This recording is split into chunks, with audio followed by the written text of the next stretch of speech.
last I was one. just typing. Okay, here we go. Upcoming. Let's see. Here we go. What's up, G Show Land, and welcome to another episode of the G Show Podcast. I am G1, and this is the Geek Out live stream. And oh my God, let me stop with the echo in my background. Ladies and gentlemen, it has been a hell of a week. Okay, it really has been. Work's been crazy. The world sometimes seems like it's on fire, but you know what? At the end of the week, I love to come home and say, it's go time. And by go, I mean it's time to get on the live stream and podcast, bringing it to you, beautiful G-Show land peoples of YouTube. And I gotta be honest, here we go, joining us live. I mean, if you see what it says, that's right. This is all about the damn Xbox showcase that happened on Sunday in the Game Fest that was like, what the fuck? It blew my fucking head off, blew everybody's heads off. Let's get into the thick of it. Joining me today, as always, we've got JR. What's going on? I'm good, man. I'm ready to weirdly praise Xbox. It's been pretty negative the past year with them, so... That's, well, yeah, well. Also joining us, we got Shin Rob. What's up, my brother? My brothers, it's a great day. It's a fantastic day. And like JR, I'm ready to praise Xbox. It's unbelievable. We saw, what was it? The Thursday before, we watched Sony fall flat on its face with their presentation. Then we got the Summer Game Fest proper, starting on the following Thursday, right? Yes. So it was like, was it Sony Tuesday or Thursday of the week before? I forget. Sony was Thursday. And then the following Thursday was Game Fest proper, correct? That's how it went, right? Yeah, thought- because I thought Sony was Friday, and then Saturday was something else, and then Sunday was Xbox. No, Sony happened like a week or two before. Sony was Thursday because the Silent Hill transmission was right after. Okay, right. And then the following week, Yeah. was the Game Fest proper. Yeah. That's right. There we go. That's right, because we did Game Fest that Friday. And we jumped on the live stream, then we went. Gotcha. Right.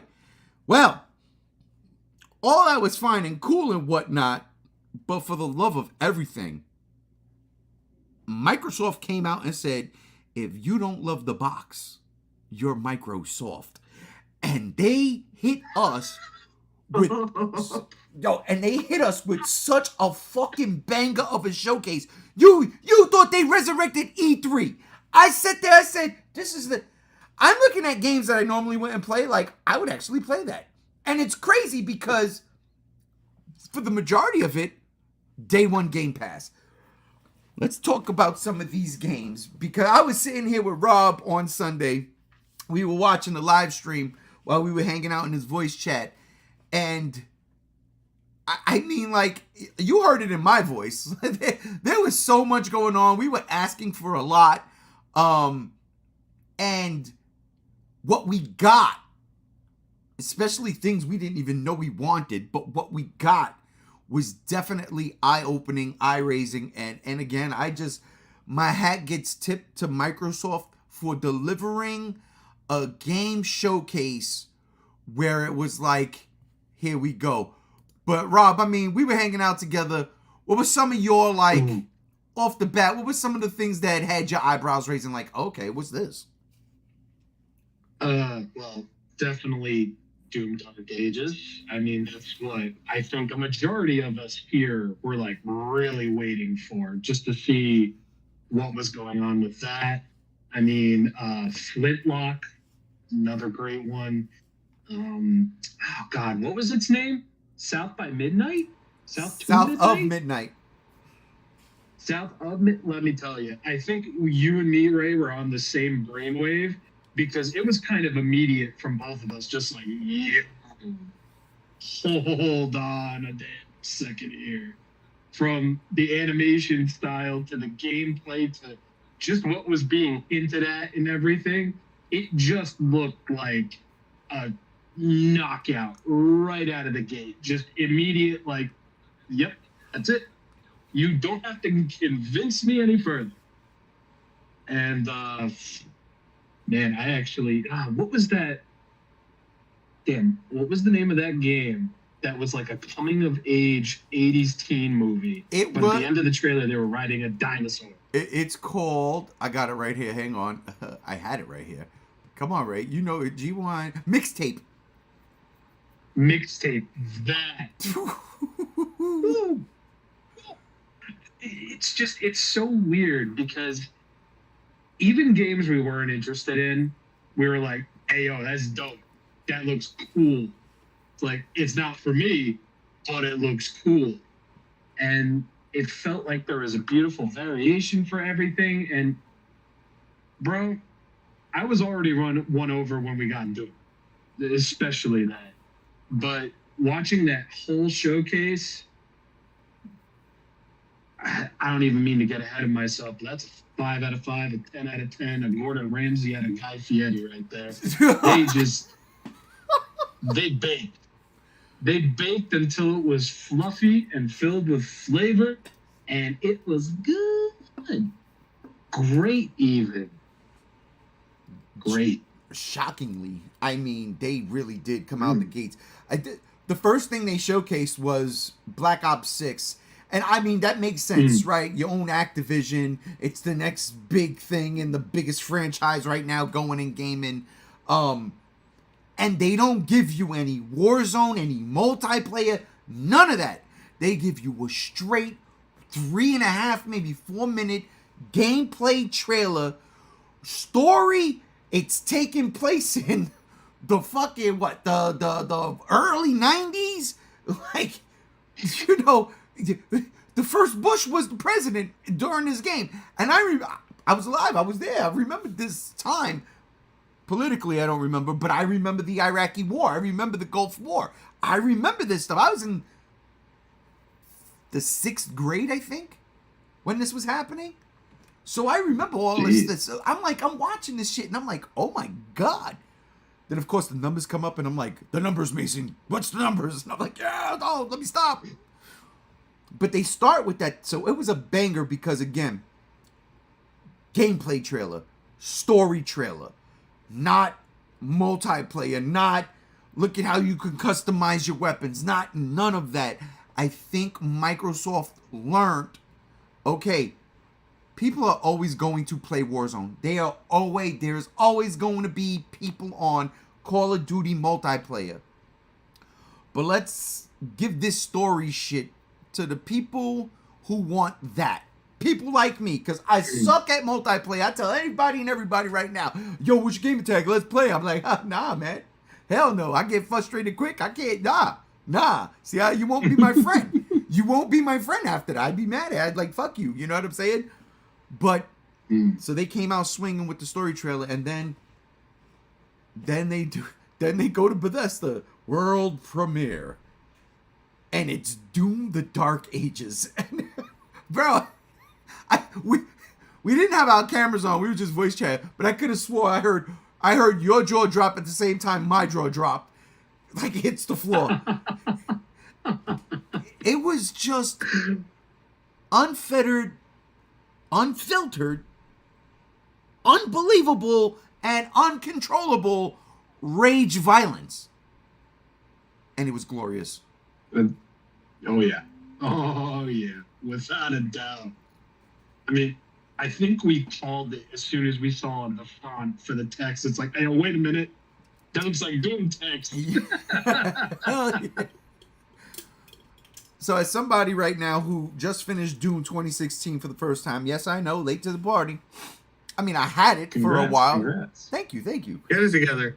I know, right? I had it for a while. I'm playing Doom Eternal right now, and there's no no secret to the group here. I'm not feeling that game. I'm not feeling Doom Eternal the way I felt 2016. I don't like the platforming. So when we see in this trailer, it really didn't look like there was any platforming going on. I'm sitting here saying to myself, hell fucking yeah. But then, again, like, it's called the Dark Ages because fuck, it's in medieval times. It's a medieval times Doom game chock full of dragons and mechs, because of course mechs and knights in shining armor fit in a medieval time, and giant just fucking battles and the kiss of death at the end of the trailer. Are you kidding me or what? It's just... JR. Yes. What was your reaction? What was the first... What were the... You hear me? Godzilla. What were the games that caught you, like, off the bat and say, oh, shit. Things you didn't expect to catch you? Well, when I got home from being sunburnt at the baseball game, and I was talking to you guys on the drive home, I was like, I gotta check out this Doom. Because once Rob said, it's not Doom Eternal, I don't like Doom Eternal that much. I like the cosmetics, I like the level design, but yeah, like I've always said about Doom Eternal, why I like 2016 and all the previous Doom games so much, I just want to shoot shit in the face with a shotgun. That's all I want to fucking do. That's all I want to fucking do. So when he's like, yo, no, go watch this. And I got home, I'm like, oh, and I'm disappointed. It looks great. The music's great. Everything's great. I will miss Mick Gordon doing the soundtrack. He did 2016. He did most of Doom Eternal. I will miss Mick Gordon. That hurts a little bit because the music that he created with the Doom games was so entwined with each other, you know? But I do like the heavy guitar riff to this shit. This trailer, I was like, I'm gonna miss you, Mick, but fuck, it's just metal. None of the techno shit that I didn't like from Mick. It's just metal. My nipples got hard, okay? Doom, the Dark Ages is badass looking. I'm fucking stoked, man. I'm fucking stoked. I need a release date. Again, I really do think it's going to be a March release.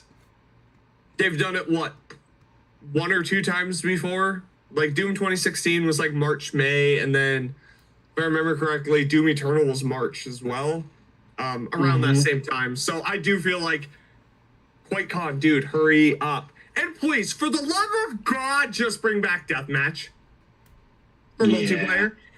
Doom Dark Ages Deathmatch. I want to smack a motherfucker with a mace in one hand and a shotgun in the other. Give me that. That'll be badass. Don't you mean the chainsaw shield? Because that, oh my God, is a gimmick I love. No, it's not only a gimmick that is badass.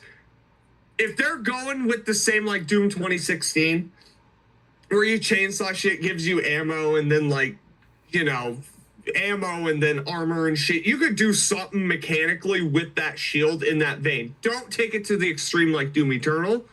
Keep it in the same vein as 2016. Like I always say, I think Doom Eternal tried to be like Dark Souls a bit with Doom, whereas Doom 2016 just tried to be fucking Doom. This just needs to be fucking Doom. It's so simple. The mechanics in 2016 worked. Go back to that. And I know, Rob, you love Doom Eternal. I won't talk shit about that game. There are things I love about it. The story's fucking great. The lore building's fucking great. But I just think mechanically, just let me shoot shit in the face with the fucking shotgun. Yeah. Stop it. Rob said something when I first made mention about I'm kind of like on this wonky side with Eternal. Rob made mention, yo, they force you to use different guns. They I don't like that. And I don't like that either. I'm like, yeah, but if I just want to use the fucking shotgun, because in Doom Eternal, I had Doom 2016, I had my shotgun maxed out. I could just like, I don't know, shoot sticky bombs at dudes and run around and then smack them up. I love that. But now I have to chainsaw dudes to get my ammo back. It was a... All that aside, it was the platforming that I was sitting there raging. Yeah, and I'm like, don't bring that back, please. Don't bring that back. So here's the problem with the platforming, because I bought it on console, pre-ordered it at launch, got the little lunchbox. It's so stupid. I don't even know where it is now. It's somewhere in the mess of a collection that I have. The problem is it's like the game was almost meant for PC with the platforming, because all the problems I had with the controller on the PS4 and PS5 are immediately fucking alleviated on mouse and keyboard. The platforming isn't as bad on PC because this fucking mouse can go fucking 9,000 frames per second and just do whatever the fuck you want it to do. It's a mouse. Where on console, I felt that was always hindered, and it's almost like they had PC in mind with the platforming and not console. That bothered me. And it doubly bothers me now that I have it on PC, and I'm like, wow, it's so much easier on PC. What the fuck am I doing on console? And that pisses me off, because I got the steel case special edition for PlayStation. Fuck off with that. Anyways, Doom, The Dark Ages looks badass. It's metal. It's heavy. I love what they're doing with it. Doom Guy on dragons. What's more badass than Doom Guy? Doom Guy on a dragon. What's more badass than Doom Guy on a dragon? Doom Guy on a dragon giving the kiss of death to a fucking giant demon. Come on. Rob, there was an interview. Gorgeous. There was an interview with the director of the game. What was he saying that had us hyped up? Oh, there's a lot. I mean, they rebuilt the gameplay mechanics from the ground up, the whole shoot everything system, all brand new. It's not going to be an open world game, but it's going to teeter on that. There's going to be exploration in there. It's going to be a more cinematic game. It's going to have a bigger story element to it. And I think the thing that resonates with me the most, and I think you as well, Ray, is that Hugo Martin, the director, compared Doomslayer in Doom Eternal to a fighter jet. Whereas Doomslayer here in the Dark Ages, he compares it to a fuck-off tank. You're going to be a bit slower, but you're going to be equally, if not more powerful than you were in its time. There's this really, really great focus on doing something different so that Doom doesn't sit and stagnate. And I'm loving where it's going. I really am. Hearing Hugo talk about how they want to bring back the importance of projectiles, because in the original Doom, you had motherfuckers throwing fireballs at you, green, red, blue, whatever. Yep. And they're saying this is going to feel like the original Doom more than Eternal and more than 2016. I've been playing Doom 64 because I just raged at... Hell yes. I just raged at Doom Eternal. I was like, fuck this. So I've been playing Doom 64, and I am... Of course, I'm playing it on Please Don't Hurt Me, Sir, with God mode on. So here's my point with Doom the Dark Ages. If we're going Dark Ages, how the fuck are we going to have a BFG? No, it's in the game. You see it in the trailer. The BFG. The BFG? It's there? Dude, if I'm not mistaken, I swear to God, that skull grinder is a BFG. No, that's like the Unmaker. Like, I mean the BFG that shoots the green orb that decimates everything. BFG. That shit is older than you. I want that. How are we gonna do that if we're going back to medieval robot types? Because I watched a timeline of Doom where they incorporate the original Doom games into this timeline and basically said that at the end of Doom 64, Doom Guy is stuck in hell. And by choice. Hell is eternal. So then, however, the Doom Eternal, Doom 2016 story with the new creators, the new gods, the basically How does that the evil factor version in of the Doom original guy who's two, a though? god. Here. This is how it flows. Here we go. Okay. Doom happens, Doom 2 happens. Yeah. You retire. You're done. Doom 64 happens. You unretire. You go back to hell, essentially, and you decide that you are going to stay there to prevent any other invasions happening. Okay. Doom 2016 then happens, and then Doom Eternal. Doom Dark Ages is technically a sequel to Doom 64. Yes, that's it. Oh, Oh my god. Okay, so the BFG can and the Unmaker. Oh my god. Listen, Okay. Makes sense. I don't know. Don't get hyped up. I mean, yes, Doom game without BFG is just sinful. We're not sure just yet, but you have to remember. Oh, you could have the Con Maker be like, here's a relic that'll help you slay the demons for us. And it's the BFG. It's just at the same time not the BFG that we're normally used to seeing. It would be cool. It's something like that. gotta It be would the be the BFG. BFG. It would still be green and kill fucking everything. But it doesn't. It just looks a little more Con Maker from Doom Eternal. We're gonna It's more have to white see and because gold. I mean, did you get to the point in Doom Eternal where they explain this? I mean, I beat the game multiple times myself. I watched the video. Okay, so now you know, because in Doom Eternal is where they reveal that it's the same Doom guy from Doom 1, 2, and 64. Okay, now good. you know. All right. They Yeah. so they didn't. All right. They didn't go into in depth. There's a 3.5 hour video that I started to watch, but then I passed out. That one's probably the one that goes in depth. I watched the 30-minute one, a 25-minute one. Oh, not only that, Doom Eternal confirms the original Doom comics from the 90s. It goes over that. You're the same Doom guy from the comics, the original games. You're him. Doom 3, you're just some asshole. But that's okay. Play Hey. Doom 3 in VR. I have, like, the VR gun. You'll shit your pants. I started playing Doom 3, and good God, play that in game VR. is made for PC, bro. That game is made for PC. No, I'm telling you, I have the PlayStation VR. I got the PSVR gun. I put that shit on. It's scary, but it's cool because you can like duck into cover and then come out and just pop a couple of shots, come back to cover. It's badass. Yeah, no, I can't do VR, man. I was having a good time with it, like around Christmas, and then I don't know what happened. It was one game, and I was like, all right, take it off. I'm done. But I digress. It was too much.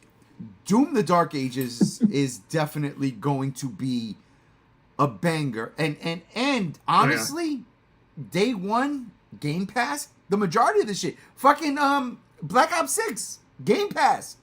If I'm not mistaken, Yeah. day one. And not only that, but it's coming multi-platform. I'm pretty sure Doom is going to be Yeah. multi-platform also. It has to be, right? That's been confirmed. Doom, The Good. Dark Ages, and Black Ops 6 multiplat. Microsoft Good. is not disallowing that. I think that's smart because, let's be honest here, and we've talked about it multiple times. How does the Game Pass model work? The games are like $70, $17 a month doesn't equate. That's how you make up the back end. Put them on the PS5, put them on PC, put them on the Switch 2. That's how you make up the back end. All right, I gotta It's disagree. true. I disagree with $17 a month not equating, because you know how many fucking games I've paid for since Game Pass has been a thing? Where I No, went I- months without even playing a game? You know No, what I'm and that's saying? true, but for the people like, okay, hear me out. Subscription based off this many people. If you have, let's say, every new release coming out in 2025, let's just do a rough estimate. Black Ops 6, Doom the Dark Ages, and 2 other $75 games. Indiana Or Jones. $70 games. Indiana Yeah. Jones would be one, yeah. So you have 4 in 1 year. You don't make that money back on those games. 17 versus 70. The subscription model doesn't work there. Whereas if they go multi-plat like they're doing, the people like me on PC, yeah, we have Game Pass on PC. You can make it up that way, but most of us don't. We just go to Steam and just buy the game so we can mod it. So you make up the $70 on PC. Then Switch 2, I mean, the previous 2 Doom games, mainline Doom games from Bethesda, have been on this Switch. You can't tell me Doom Dark Ages ain't gonna be on the next Switch. It absolutely will, and it'll have the same power as like the PS4 in your hand. That's gonna be dope. So you make it up there, and then Sony. The PlayStation still is the highest selling. I mean, it did overtake Nintendo, but that's because the Switch 2, blah, blah, blah. I see what they're doing, and it's smart because it incentivizes the people that have the Xbox to be like, you know what? You're a part of the Microsoft club. All you got to do is pay $17 a month. Or you could be a schlub and pay $70 on your PlayStation. I see. It does make sense because that multi-plat's the backbone. I'm not saying. Look, I'll be honest with you. If I was like the head of Xbox, and we just bought all these fucking companies, I'd be like, no, all their AAA titles are going multi-plat. Absolutely. I don't, and I'm not a mathematician. Okay, the numbers fuck me up. It's the numbers, Mason. I'm sorry. Fucking numbers, Mason. But I still kind of find it hard to believe because you've made a fortune off of me alone, just me. Since day one, you've made a fortune off of me. And I am not the only bloke that is spending this money and not playing anything on Game Pass right now. Absolutely not. So that's why I'm saying, like, I can see, I know what you're saying, like multi-platform, obviously, but it seems like they want the money right now. As in terms, and that's they're going to make it in the long run. Because 100 people paying $17 a month for the game equates to, I'm not even going to get in there because I don't know and I can't do it. But at the same time, you have that same amount of people times $70. Absolutely.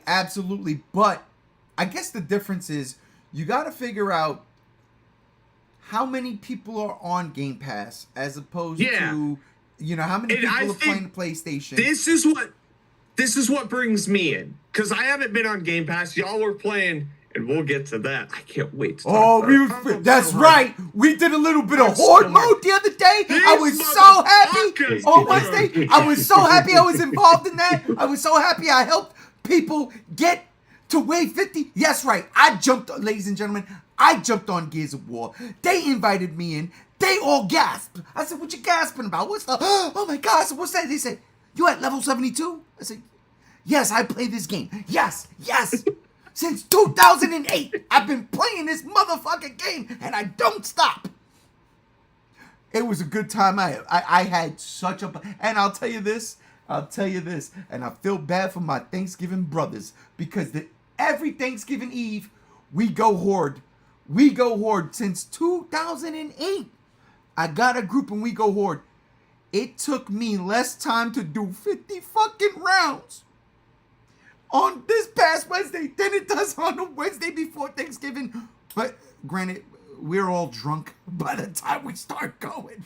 I digress. Good time. Listen, all I'm going to say is split screen exists. I'll just leave it at that. I don't play split screen games, damn it. Oh, he don't play split screen, but I haven't played split screen. I know when he'll play split screen. I know when he'll play split screen. When? You know fucking when. Okay. Don't you do this. In a couple of weeks. It's gonna be a bunch of movies and shit. 2 to be exact. We're gonna go see Furiosa and watch GXK. Why you gotta make me suffer through GXK? You know, I forgot that movie came out. Physically, I spaced it, and then Chase was like, I got it. Like, what a loser. Yeah. All right, look, let's not talk about Godzilla. Yeah. Unfortunately, this is the Geek Out, not the Block Party. We will. Wait, real quick. Addendum, real quick. We got to do this real quick. I got to throw this in there. We'll probably do it again at the end of the podcast. The Criterion Channel is throwing up the Godzilla Heisei movies. What the fuck? Don't get my hopes up, but it's happening. Ladies and gentlemen. It's all but confirmed. Yeah, it's going to happen. It's going to be next year. You know they have that ready to go, and they're just like, this date next year, Sony. Ooh, you can't renew, bitch. Here we go. So now we are a half hour into this live stream. This is it. This is the portion where we do a tad bit of the Godzilla block party. Okay, just a tad bit. A little bit, yeah. Just a little bit. Just a little quick 5-minute blurbs. But the Criterion channel is going to showcase Godzilla 1984, Biollante, King Ghidorah, and Mothra as of right now. And if I'm not mistaken, that starts in October. 84? Yes. That's been up. Sony doesn't own that. That's been in New World Pictures domain for a while. Well, guess what's That's playing 85. in 84? Yeah, 85, right. I thought it was 84 too because No. the No, Kraken 84. releasing. Yeah, 84 was done by Kraken, as was Biollante.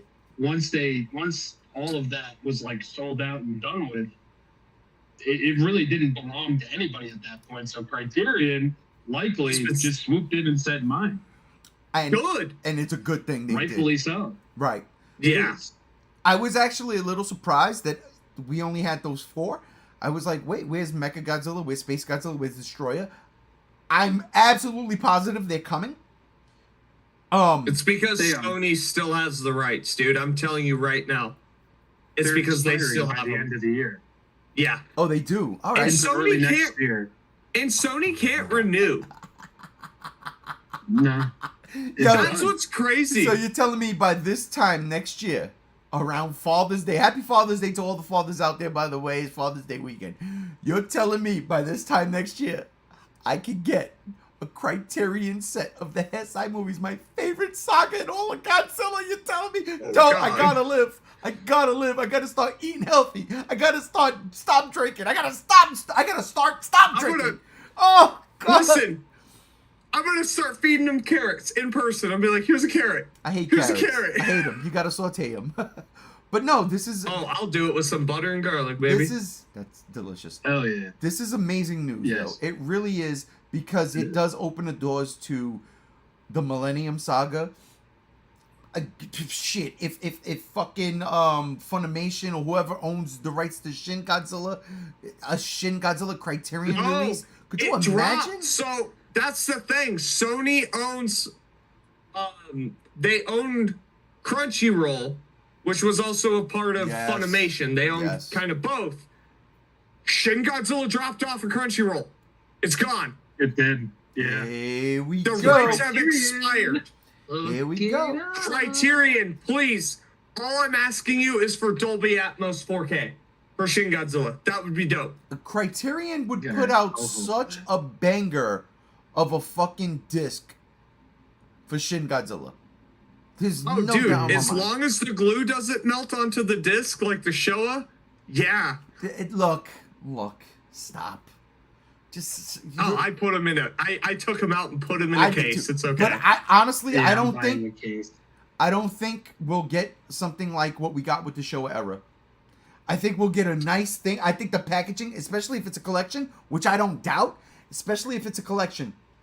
I just don't think it's It's gonna gonna be like Gamera. I think it's gonna be more like Gamera. And that's Not okay. as That's thick though. okay. Arrow Video went all in, They did. but I think it'll come down some. I think it'll be a very solid. Maybe Gamera Arrow Videos, the how they did the Showa and the Heisei series, the break apart. You know, Yeah. like the section. The off, split whatever down the hell. middle, because Thank this you. is how you do that. You do up till Mechagodzilla 2 with one set, and then the other set up till No, Destroyer? No. No, hear me out. And then for the side, you have normal, like 84 or the typical Heisei Godzilla on one spine, and then the other's fucking Burning Godzilla. Because it's transitioning to that Burning Godzilla. That would be dope. Yes, but no. Or just they- released it all in one big fuck off box. Right, that's Dude. what I'm All saying. at It's But still, give only me 5 that movies. transition Only to 6 Burning Godzilla. Come on. Mothra, oh, King Ghidorah, dude. Yeah, dude, there's like 7 movies. That's one box set. It's a nice You're box 7 set. movies. It's beautiful. And then they could get the Millennium movies. They could do that. Nice box set, beautiful. And then I'm they pretty sure did they shit. have a few Millennium films already, so Yeah, that's well underway too. Do you know how you do the Millennium films in a box set? Final War style, baby. And that's Just have it. it Final Wars themed. And that's it. That was our 5 minutes of the Godzilla block party here on the Geek Out. Had to throw it in. We'll come back to it later. Before we go, we'll come back. We'll touch upon this again. But let's go back to this Microsoft Ain't So Soft fucking game showcase. Because again, they came out swinging. It reminded me. They really did. It reminded me of that E3 where Microsoft came out with the Xbox One X or the Xbox One and was like, yes, it's gonna be your entertainment system. Oh, fuck it. Why you gotta bring that up, dude? And then Sony said, oh yeah, check. Oh no, and it'll be $550. Haha, we got No. you. And then Sony was like, Do you know what Sony did? Yeah, they were Sony- like, they said, here's how you trade a game for Sony. right, and Sony said, hold my Kratos. And then said, this is the PlayStation 4. It is $300 and something, and these are the games you're gonna get. And everybody went crazy. People lost their No shit. DRM bullshit like Nothing. Microsoft was pushing. No VCR. They were like, hey, you want to share your games? They handed the game to the other person just there. Yeah. It was the head of Sony and the head of Sony Japan. Just pass it. They were like, thanks. Microsoft made it complicated. Sony's like, fuck you, dude. We're capitalizing on this shit. And that was the beauty of it. It's not complicated. And don't get me wrong, Sony didn't do anything complicated with their showcase. They just didn't do anything with their showcase. That's the problem. Microsoft came out and was like, you missed the 360 days of games. Listen, we have been fucking up. Here's Gears of War E-Day. Well, my we're God, not what? even there yet. We're not even there yet. I can't. I'm sorry. I'm so excited for it. I want to talk because that's funny you say, do you miss the 360 days? Which brings me to a game where when we first saw it starting off, me and Rob, especially me, I was like, oh my God, it's Left 4 Dead 3. I went crazy. Motherfucker, why you do this to me? I went fucking crazy because I swear on everything, I thought it was Left 4 Dead 3 until Rob reminded me. Rob, do you remember what you reminded me? No. Valve doesn't do 3. Yeah. True. They can't count to 3. They can't count to 3. And I was like, No. fuck! It said the third games are named Alex for some reason. I was True. like, shit, it's so fucking true. Fuck. But I swear to God, I wish. you couldn't man, tell me. fuck. You could not tell me. I was like, yo, that's Zoe talking. It's Zoe talking. This is Left 4 Dead 3. I was so in. But it wasn't. It was State of Decay 3.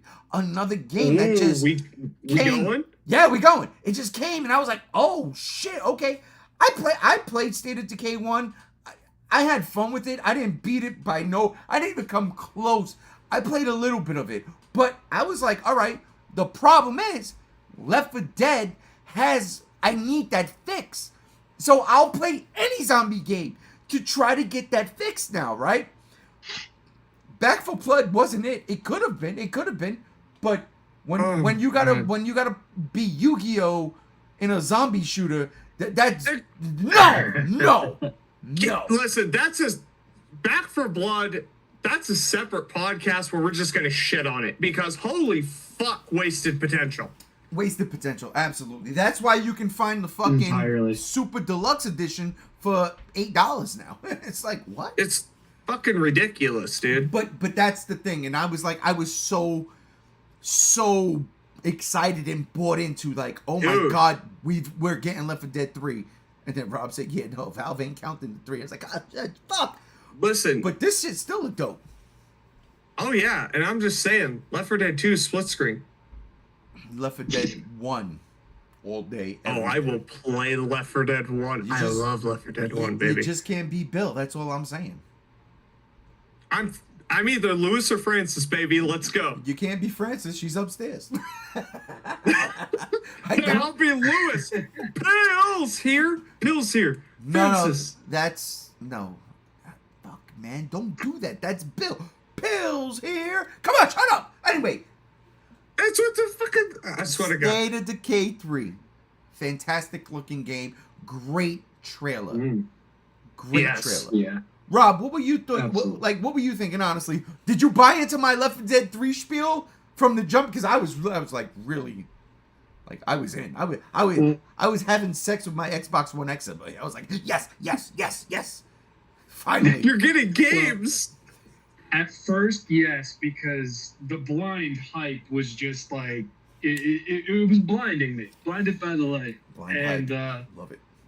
as the trailer went on and things started getting like a little bit weird, and when we finally saw what gameplay looked like, it's like I don't know what this is, but fuck, I want to play this. This looks interesting. It looks engaging. It looks like it's going to have a fun campaign. It looks like it's going to have really fun multiplayer. I'm in. I am so in. Like Flynn, bro. Tron. Let's fucking go. Like, that's it. It had, you see, here's the thing. With zombie games, you need to do something interesting. Because at this point, we're living in the past tense of Left 4 Dead 1 and 2. And it almost feels like nearly every zombie game is kind of trying to do the same thing. Oh, it's an RPG. You can craft your weapons. Oh, it's this. Oh, it's that. State of Decay 3 actually looks like it's a studio fucking trying. I don't think I can look at that game and be like, all right, where's my fucking Gold Slick vodka? I'm going to pour a shot and drink it every time I call a fucking trope. This just looks awesome. It looks colorful. Looks weird. It's coming to Game Pass. I'm there. I'm there. That's it. Touchdown for fucking Microsoft. You made me interested and excited for a zombie game in the year of our Lord and Savior, 2024. Let's go. JR, you have something to say? All I'm going to say is State of Decay 2 is not only on Game Pass right now, is cross-plat. So if you guys are ever interested, I'm down. State of Decay, and I said it before the podcast, I'm going to fucking reiterate it. State of Decay is everything I've wanted from The Walking Dead in video game form. It's so good. I was late to the State of Decay. On the 360, the first game came out. I remember I had an old friend always playing it. I'm like, dude, get the fuck off of it. We're supposed to play Halo. I gotta build my base. Shut up and get on Halo. Be a man. State of Decay 2 came out. I slept on it. Got my Series X. And my brother-in-law was like, yo, do you have Game Pass? I'm like, yeah, dude. He's like, I'm on my PC. State of Decay is cross-platform. I'm like, no, it's not. Why you gotta lie to me? And it was. So I was playing on my Xbox. He was on his PC. I got into it, man. It's literally... State of Decay 2 is encampment building and scavenging for supplies, doing side quests, building up vehicles, upgrading your base, finding new characters to play as to recruit them to your encampment. It's complex. It's not just a simple Left 4 Dead shooter, as much as I would still love that. It is a very complex game. You gotta worry about food. You gotta worry about ammo, and you gotta fight back against the hordes that attack your encampment. It's badass. Gas management in your vehicle, plus you can build up armor and stuff. Inventory management. It's really fun. I do enjoy that. If you don't enjoy that, you probably won't enjoy this game, but you still have a lot of fun with me. I'm just saying, dude, like, I don't take it too serious, but serious enough. Come on, guys, play with me. Come on. You see? State of Decay 3. This game has been talked about. I've been into State of Decay 2 for about 3 years now. State of Decay 3 has been talked about for a while. They're talking different ideas, but they haven't shown anything. And one of the things that wasn't shown in this trailer, but they've talked about, is feral zombie animals. like Red Dead Redemption Undead Nightmare. I love that. Mm. I love that. If they go that fucking route, and that's the thing in State of Decay, you have to hit them in the head. You can knock off all their limbs. If you don't hit them in the head, they ain't gonna die. I've been waiting for this since Undead Nightmare. If they end up doing this for the third, which they said they're going to, it wasn't shown in the trailer, unfortunately, but if they do, this game's gonna be everything that I've asked for with a somewhat realistic zombie survival simulator. We could go about it in that route. It looks damn good. The gameplay looks refined. It is there in the fucking trailer. It's there. It looks refined. It doesn't look clunky, clumpy, any of that. Smooth. It's like they learned. And from what I understand, there's 2 different studios currently working on it. One, because Microsoft just bought all these studios, one studio is working on the engine because they had to change engines. The previous engine wasn't working for the third game. So this new studio, can't remember their name for the life of me. I'm sorry, I'm ill-prepared. They're working on the engine, where the other studio is working on all the gameplay mechanics to implement into the engine. And it's working. Finally, it's working. Because everything we've been fucking asking for is being shown off. State of Decay 3 is day one for me. If it drops day one on PC with cross-platform on Xbox, I'll buy it. I'll pay the $70. I will. This is a day one for me. State of Decay 2 won me over with the Game Pass. I paid the $60 on PC. I will pay the $70 on PC again to play with y'all on Xbox. Both times. Download it. What are you guys doing? Come on. Cross-platform. It's on Game Pass. There's a couple of games we're going to get to where I was like, oh, it's day one Game Pass? I'll pay $70. But we'll get there when we get there. You said one thing that I was like, that's it right there. The zombie simulator. Survival simulator. I am not a fan of that. I want Left 4 Dead. I and want that's fine, dude. Get in the face, shoot zombies, run to the fucking safe house. That's what I want. And this game, this trailer at least, looked like that. So, while I can enjoy the trailer, and again, like I said, I didn't play State. I played it, but I didn't get into it, and I think that's why. I don't want to do that. I don't want to live the zombie apocalypse. I want to fight in the zombie apocalypse, okay? That was it. But, Rob, your thoughts on that State of Decay 3 trailer? I loved it. It was fun. It caught my interest, and now knowing more about it, I'm even more interested in it. Because again, it just sounds different, and I'm ready for that. Do I want Left 4 Dead 3 in spirit only? Sure, absolutely. But at this point, we only know how the game looks. We know a little bit of how it plays. We don't know what they're going to be including, excluding. We don't know a damn thing. So who knows what's going to be coming out for that thing once they show off more. But either way, I can play it for free, so I don't give a fuck. I'm trying it. That's Download the second game on Game Pass, and we'll play it. All right. So from one zombie game to another, but this one, my friends, this one was not on the Xbox showcase. This actually dropped earlier today, if not yesterday, and it is a reboot, a revamp, not a remake. I can't even say that. What could I say? It would be a Remaster? Remaster. That's the word. Thank you, Rob. That's why I love you. Got you. Lollipop Chainsaw Repop. What? I own the original Lollipop Chainsaw on my 360. I own it because when I saw the trailer for that, I was like, this is so balls to the walls nuts. I cannot not own it. You know what I'm saying? I own a movie. Oh yeah. Look, I own a movie. All right, let me go back a bit. Not only do I own Lollipop Chainsaw on the 360, I own a game called, oh my god. Oni Chambra, one something. It's a zombie killer game with the girl wears a cowboy hat. I can't. But I also own the movie. I think I know exactly what game you're talking about too. It's like two sisters, right? Yes, it's two The chick sisters. in the Yes, cowboy hat's practically in a bikini. She has a giant fuck off sword. yes, that's the one. I own it. I do. I own it. And I bought Lollipop Chainsaw.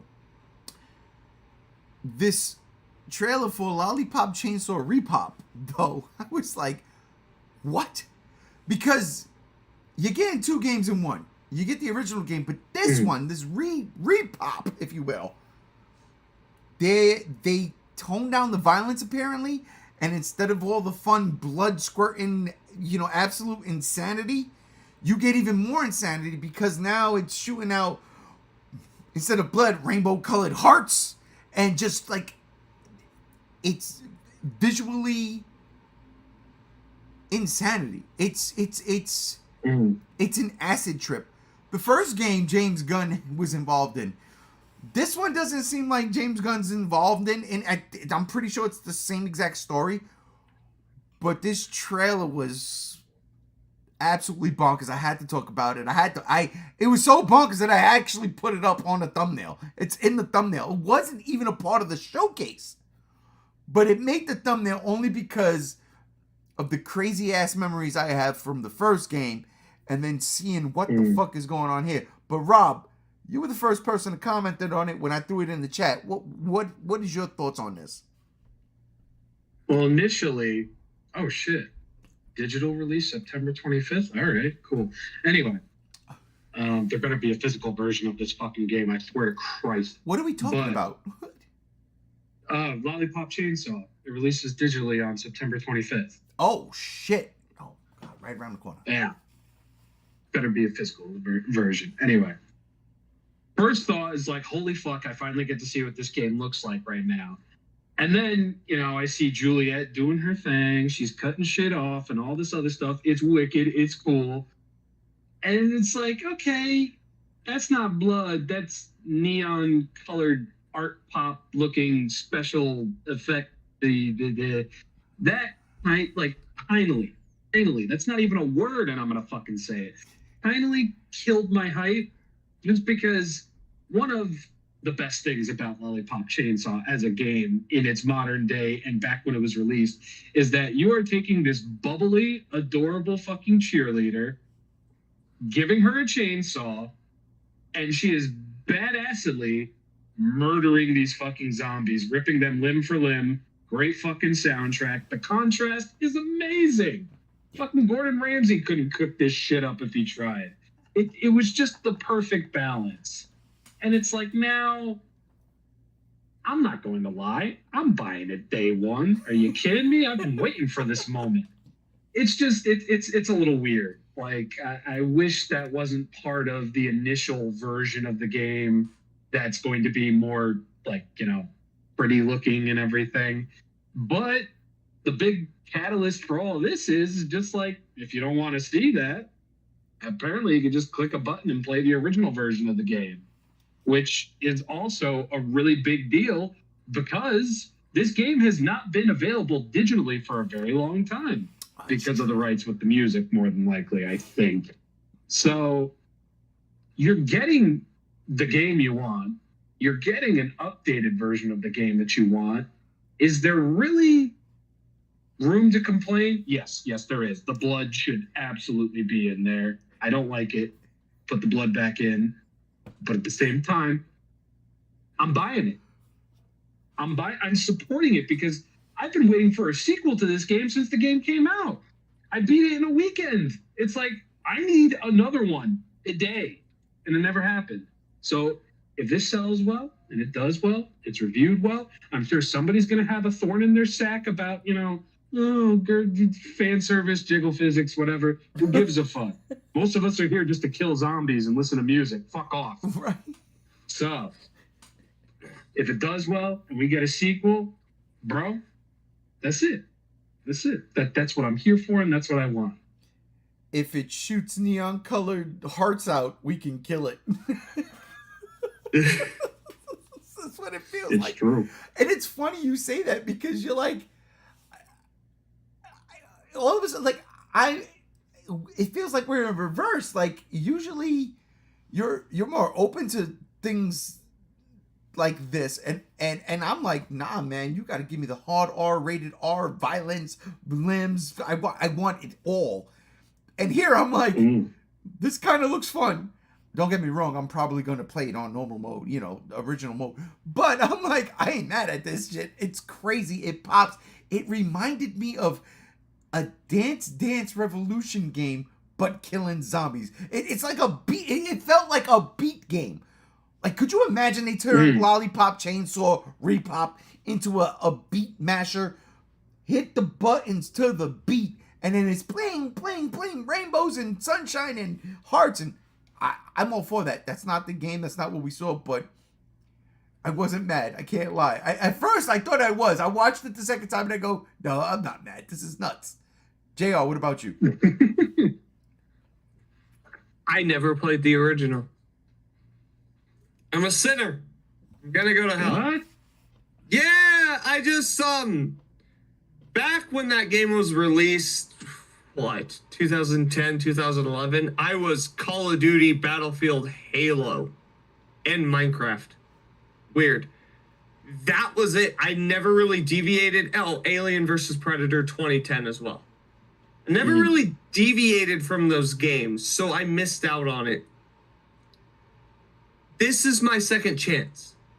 And I'm going to play it on original mode. I want the blood, the jizzle physics. Jizzle. Jizzle. This is the fourth fucking time I've said jizzle. I was saying jizzle before. I'm saying jizzle again because we all know what jizzle means. I want the jizzle physics. I'm coining this phrase. Jizzle physics. You know what it is. You know what it's there for. And it's okay. Be a man. Hold on. Try not to laugh at that stupid joke. He's a mess. The game looks fun. Get it together. I know, I need to get it together. Be a man. The head of her dead boyfriend's on her hip. It's so good. I love it. I love it. This also did remind me, and we were talking about it before the podcast. Game looks great. It does. The graphics look exactly how they did back then. I love how they're keeping that. It definitely reminds me of how we need a new Dead Rising. Bad. Watching this game and the gameplay, I was like, oh, I would kill for a Dead Rising 2 off the record remastered. Even though I have it on PC and PlayStation, but it's okay. It looks damn good, and it definitely shows that the zombie genre as a whole has, again, going back to State of Decay 3 a little bit, has went the realistic route for the most part. You have your DayZs, your State of Decays. H1Z1 at one point was a zombie survival game. They really went with the survival stuff because at the time before those were made, 2010, 2011, they didn't exist.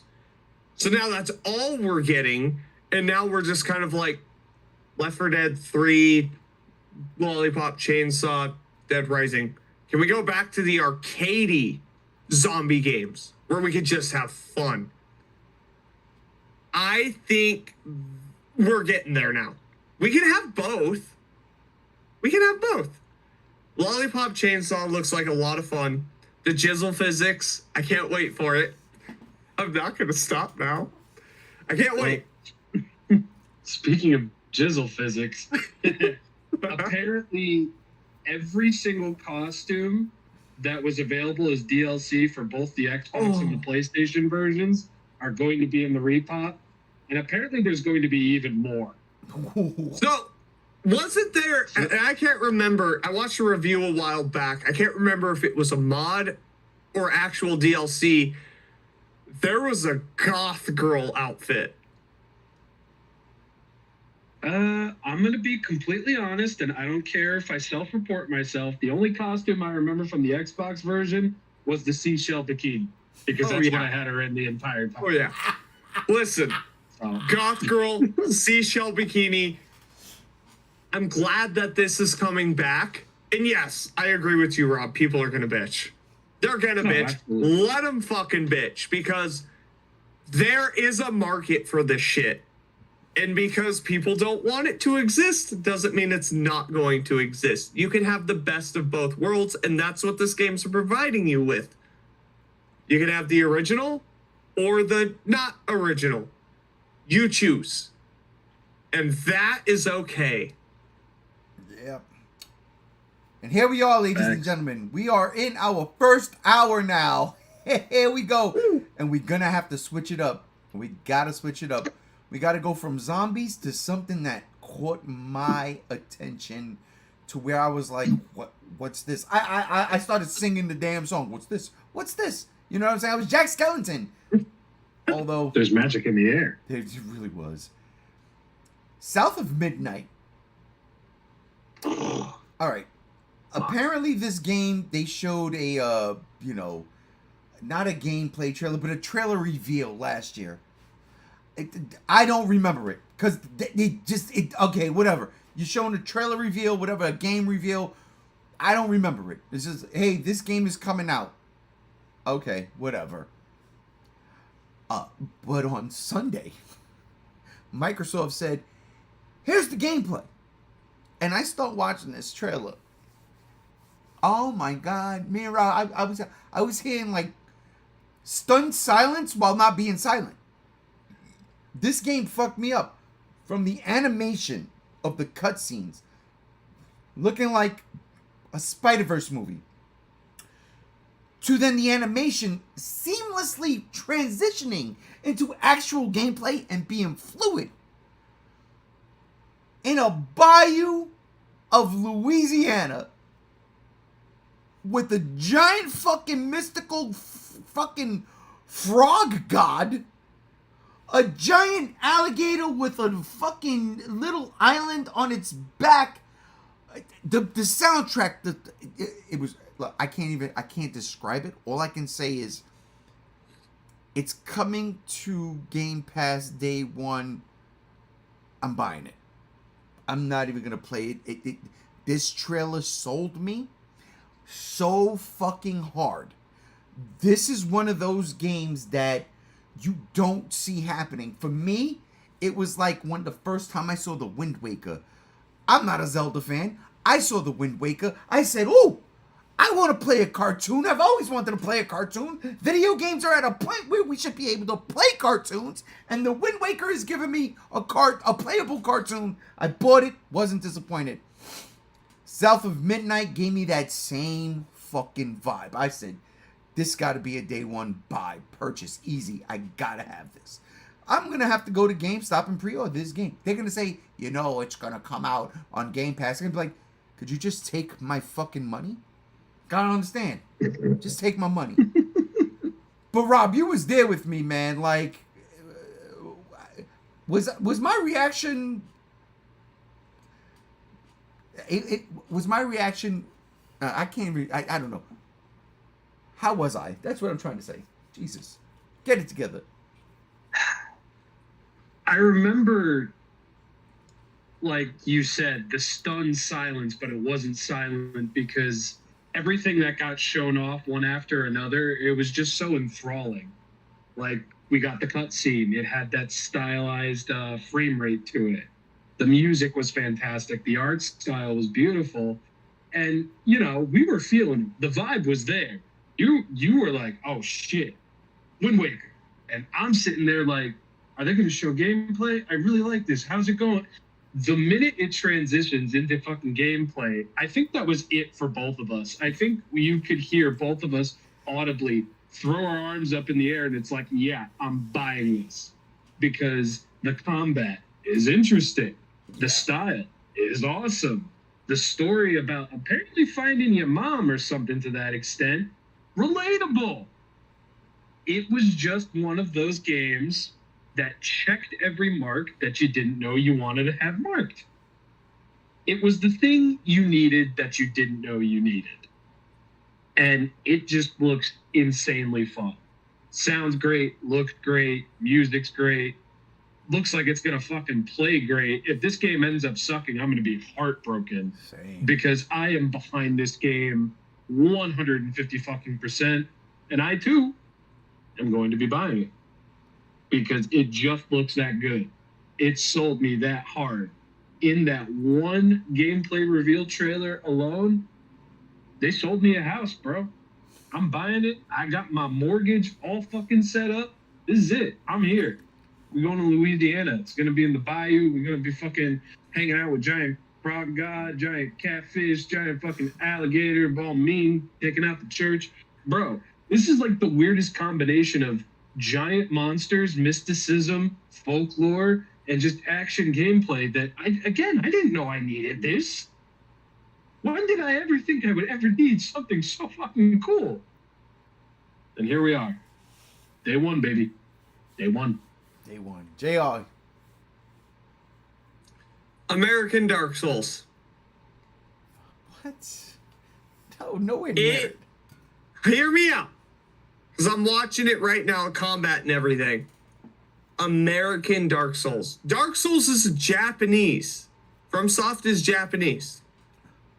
This is Dark Souls, but American. It's in Louisiana. Fantasy Louisiana. I like that concept. I do. The game doesn't look bad. It's a AAA indie game. That's it. Oh my God. Or an indie AAA. I was going to say that. It's gorgeous. It's got the style and everything. My biggest problem with it, and I'm watching the trailer over and over with the gameplay, I don't mind the janky animation from the stop motion from like Into the Spider-Verse. I don't. But translated into game form, it genuinely gives, like, it makes me sick. I don't know what it is. It fucks with me. But look at the gameplay. It's not that style. I am. It's not that bad, but once it goes into that cutscene, I'm like, holy shit, I can't handle it. I don't know what it is. Maybe it's just right now because, you know, I'm 3 in. But I don't know. I can't dog on it, though. A talking catfish. Oh, that was what where I is messed more? up. It wasn't a frog, right? It was a giant catfish, right? Oh, my It bad. is. What's more synonymous with Louisiana than catfish? We have catfish here. Catfish is a southern thing. We have them here because catfish are all over the U.S., but it is very synonymous with Louisiana.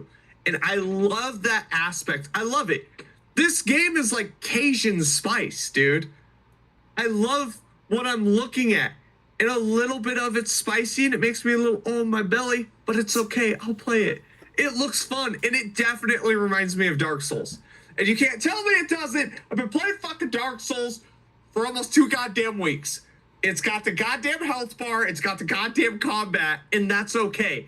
Because Sony, every fucking game coming from Japan with Sony is Dark Souls. Microsoft's like, all right, let's do Dark Souls, but American. Again.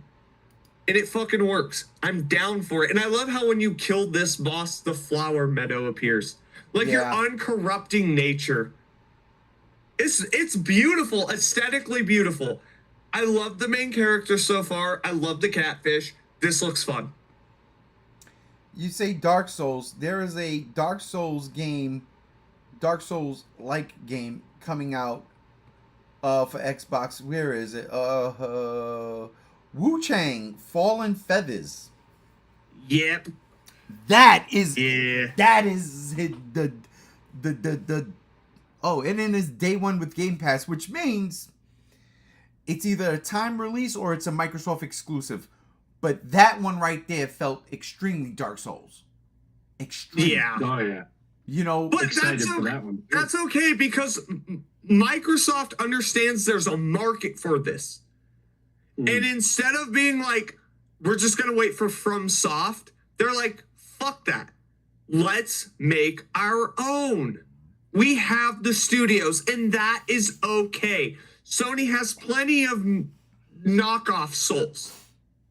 It's okay. I'm not disappointed in that one bit, because from what I saw with this gameplay in the trailer, it shows... First of all, they understand that not everyone needs the hardest game ever, because this looks like kind of like a mixture of God of War Ragnarok with Dark Souls. You know what I mean? Yep. It's not too difficult to where it's not accessible, but it's just as accessible enough to add the difficulty. You can have a balance. There's a place for both worlds to exist, and I feel it in this. I really do. Now, the Wu-Tang Clan game.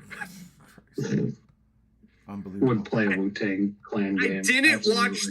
I didn't watch the trailer. I didn't, because this game piqued my interest. Wu-Tang Clan Fallen Feathers just really does look like Dark Souls. It's a Dark Souls game. And that's okay. It is. Microsoft can do that. This game, South of Midnight, looks dope. Check it out. Like, come on, guys. Let's be honest. You got Game Pass. It's dropping Game Pass day one. Just check it out. Let's just see what these studios can do when Microsoft has, acquired them and isn't destroying them. Well, I mean, like, I don't know if I'm buying Wu-Tang off the bat. Like, I don't play Wu-Tang Clan. Wu-Tang. Yeah, I don't play Dark Souls type games. I mean, No. If you want to say that Sony's been doing this for a couple years now, God of War, God of War and Lords of the Fallen. Souls Light, right? Almost. Yeah, Souls like. But South of Midnight, that to me, that's an automatic. I'm buying it. Because again, the aesthetic of that game has me. It's there, dude. Has me. It's there. And it's something different. It's an original IP. It seems original.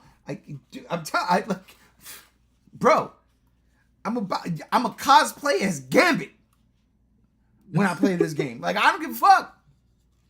Dude, and it's, like I said, AAA indie. Where you were like, Microsoft's like, okay, we're giving you this AAA budget.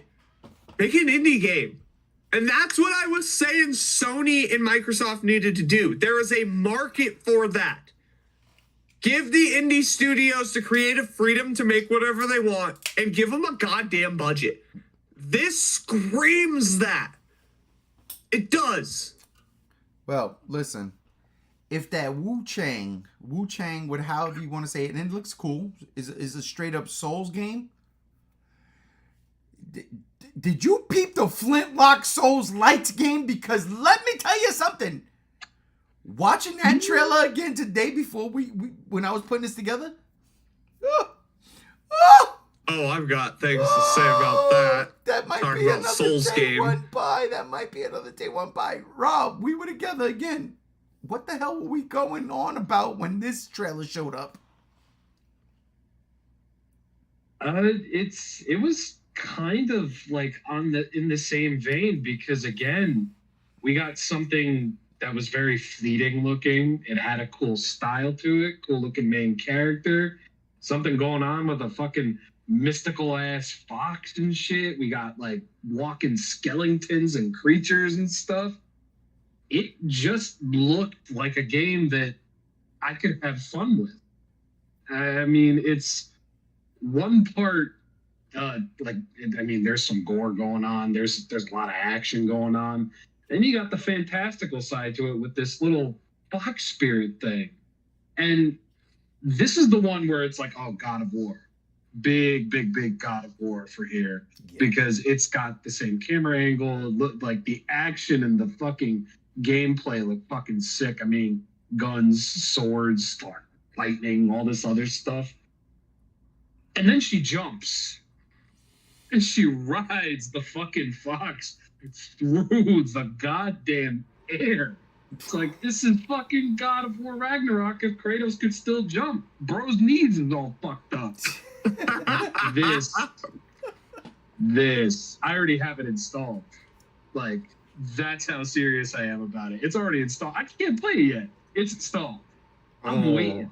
That's every day I turn on my Xbox. I'm going to look at that and be like, I'm playing this literally the night it comes out. Immediate. That's the beauty of it. This game comes out July 18th, literally in a month and 4 days. Like, what?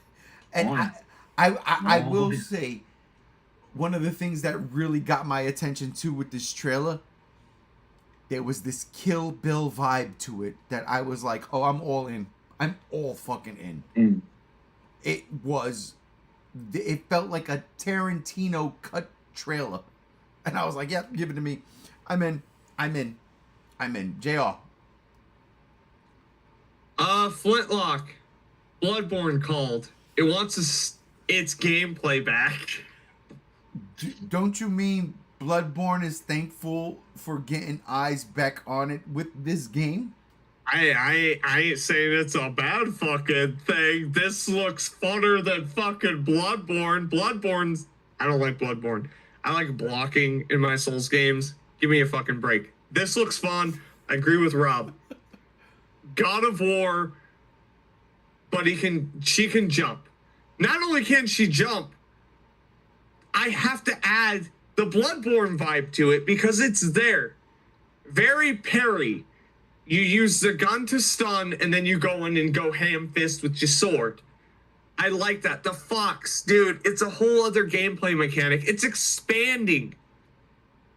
It's expanding the FromSoft Bloodborne gameplay aesthetic, the stereotypical what you would think of when you think of Soulsborne or Souls games. This expands upon it. I love the fox. Adorable as fuck. I love how it's implemented. I genuinely like this trailer. Flintlock Siege of Dawn. I'll play it. I fuck with it.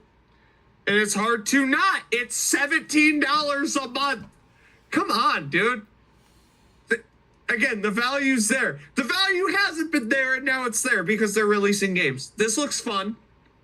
If you're a fan of Bloodborne, I would definitely say check it out. I'm not a fan of Bloodborne, but I am a fan of God of War Ragnarok, and this has elements of both. Plus, again, that fox, dude, the flying mechanic, that was cool as fuck.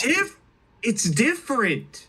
It's different. Yeah. Remember what we were saying with Sony? Playing it safe, always doing the same goddamn thing. How many times this podcast already have we already said it's different? It's implementing new mechanics. It's different. But for Microsoft, it's different. Yes. Because Sony, you should be like, oh, fuck, we're fucking up, dude. Because in all honesty, I played a game that had a flight mechanic in it very recently. Spider-Man 2. Yeah. You know, you bust the wings out and you glide across the cities. Like, I can glide across from New York to Brooklyn and back again. And I'd like doing that, don't get me wrong, I do. But ain't nothing better. If you're Spider-Man, you gotta swing. That's the whole fucking point of being Spider-Man, right? You swing. But I digress. I did like the flying mechanics. I loved what I seen with this game. And again, it's just so different. And you talk about South of Midnight being a AAA indie game. Right here. Kind of felt the same way with Flintlock. Like, it's one of those games. And you know what was crazy? Like, watching this showcase, you saw a lot more of this style, this type of game, than you did what we've been going off of on I would say the last 5 years, these Metroidvania type of games. Yeah. It's favorite. You know what I mean? Like, like there's something changing right now in the culture. I'm not taking nothing away from Metroidvania games. But it seems like, especially with this showcase, Microsoft goes, we got the studios, we're going to run with them. We're going to make it happen. Ooh.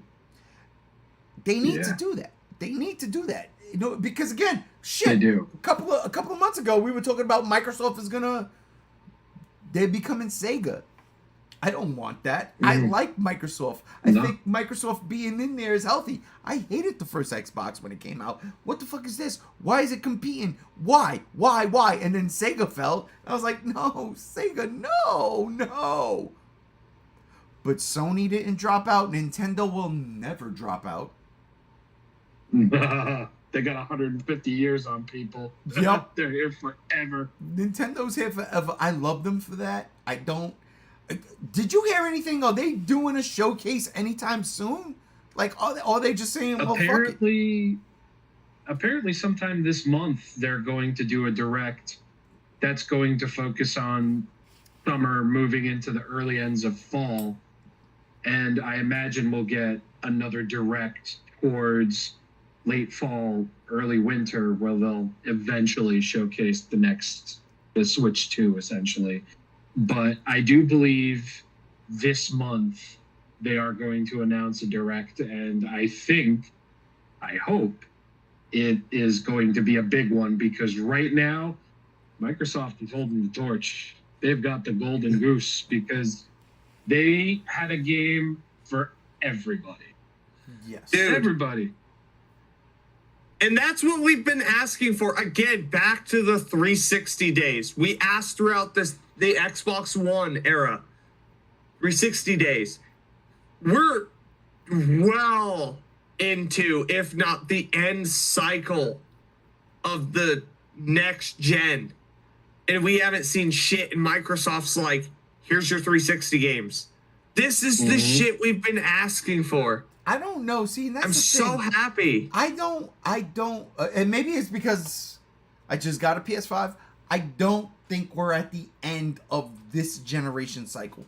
I don't think we are, because the tech hasn't been tapped. Right. But in terms of years, these came out in 2019, 2020, dude. Okay, but at the same time, we would have something like the PS2, the Super Nintendo. I know. And it wasn't no fucking 5-year plan. It was 10 years, 12 years. But Nintendo, you gotta understand, they released their new console mid Sony Microsoft generations. Okay, that's when Nintendo does their shit. Then I'll use the PS2 as the example. The PS2, yeah. Then I will use the Xbox 360 as the example, because there were no pros. It was them for 10 solid years. And that's where Microsoft's like, fuck a pro, we ain't doing it. And Sony's like, yeah, we got a PS5 Pro. Why? Microsoft has such faith in their system with these games. We're like, we're going to release them on the Series X and S. Not the one. It's going to be on these systems, because we are finally taking advantage of the hardware. We are full-fledged going in. We're going to push the hardware of our console to the limit. And you see it here in the trailers, and I'm down for it. Where Sony didn't even give it a chance before they're like, yeah, we need a new GPU and more RAM and blah, blah, blah. Fuck you, Sony. Okay, but you know what Sony didn't do? Tap your system out before you move on. You know what Sony didn't do? They did not showcase anything about the PS5 Pro. Whereas Microsoft said, yo, here's a brand new Xbox Series X. Yeah, look at the beautiful white. Oh, wait. Here's a Series X, discless, all digital Series X. Yeah. All white, but then they gave me the coup de grace. Whoa. The Galaxy fucking 2 terabyte Xbox Series X that is going to cost me $600, and my wife don't know this yet, but come Christmas, I'm taking my Best Buy card. I'm buying one of those and a brand new TV. You can't be fucking with me. It's over prime. I'm going to gift myself the beautiful gift of $1,200. No, not $1,200, because fucking you could just Xbox is spend $200 for their memory card that you put in the... No. I want the lights. The sparkle? The sparkle hypnotized me, bro. The sparkle hypnotized me. I'll pay your fucking Xbox. No. My Xbox Series X right now that's the Halo Infinite one. That's just beautiful. I won't touch that, baby. I won't touch that. It's beautiful. You know what though? Maybe I could do a little bit of gold trim on it, but you know. The controller broke. Very upsetting with that. The controller broke. So, but this Galaxy shit, no, I gotta buy it. I don't care. So I could put the other Series X in the room and keep the old one out there with the brand new TV that fits everything. So yeah, we're all together. We're looking at $3,100. This man needs his shield. That's what we're looking at. That's what we're looking at. About $3,100. And in that $3,100, I gotta fit, because remember, this is Christmas, I gotta fit a couple of gifts for my wife and kid. Somewhere in there. Somewhere. And maybe, and just maybe, a Godzilla figure. And a big one. Maybe a Yuji Sakai 30. $3,100. Spend saying. $3,100 on yourself. Worry about the wife and kid later for Christmas. Be a man. I could do that right now because it's Father's Day weekend. I don't give a fuck. That's right. But no, It is. Hey, what about 4th of July weekend? Come on. What are we doing? We're not there yet, but we will be We there getting there, shortly. baby. But no, and that's the thing. Like, Sony didn't showcase anything about the Pro. They didn't mention it. They did not mention it. But when I think Microsoft that's was like, "Yo, definitely here," coming, though. and that's the thing, and I think that's what I thought Microsoft did a good job, because they were like, "We got this." Yeah, it's the same thing. Yeah. This one's got 2 terabytes. This one's all digital. If you don't want to, I'm a collector. I want the discs. I want the hard copies. I want to be able to put those things on my shelf. I don't want to get a Ubisoft game that comes in a slipcase, in a case, and open it up and there's just a code. Nope. Can I say something Not doing real that. quick? Yeah. Sony, it's out in the market. They have the discless, and then you can still buy the disc drive for their new PS5. You can mix and match your PS5s, right? Why didn't Microsoft do that? That's where I think Sony has the edge, because if you buy the non-disc version right now, you can buy the disc drive later, and it's super easy to install. It's called, you plug it in. Yeah, no, but Microsoft could have done something similar, dude, you build but they just PCs. didn't. You build PCs. You find that easy to do. Somebody like me that if I'm paying for this shit, I want it there. I don't want to have to do nothing. That's what I'm saying. Microsoft didn't give you the option. It seems like they're phasing out discs altogether to go that digital route, because what did we get? The sparkly special edition, beautiful as it is. How long is that going to be on the market?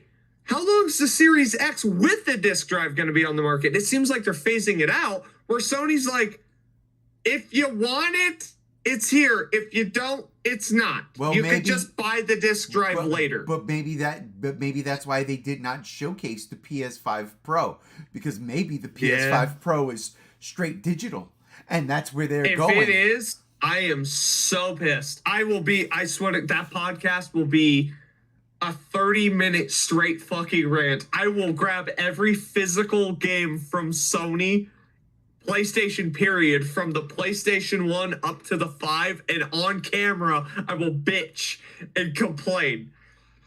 I'm just saying. Right now I think we all have the Series X with the disc drive, right? Yes, I do, at least. Yeah. Rob? Yeah, I don't do all digital consoles. No. Yeah, you're a beautiful man. We're all beautiful men here. We buy our shit. We overspend. Be a man. Be a man. Yes. But we have it so we don't have to worry about it. My concern is this the way forward? My PC doesn't have a fucking disk drive. But I do at the same time. It's called this little thing that I plug into the USB port. It's called a disk drive. Because it's an optional thing from LG that I just have.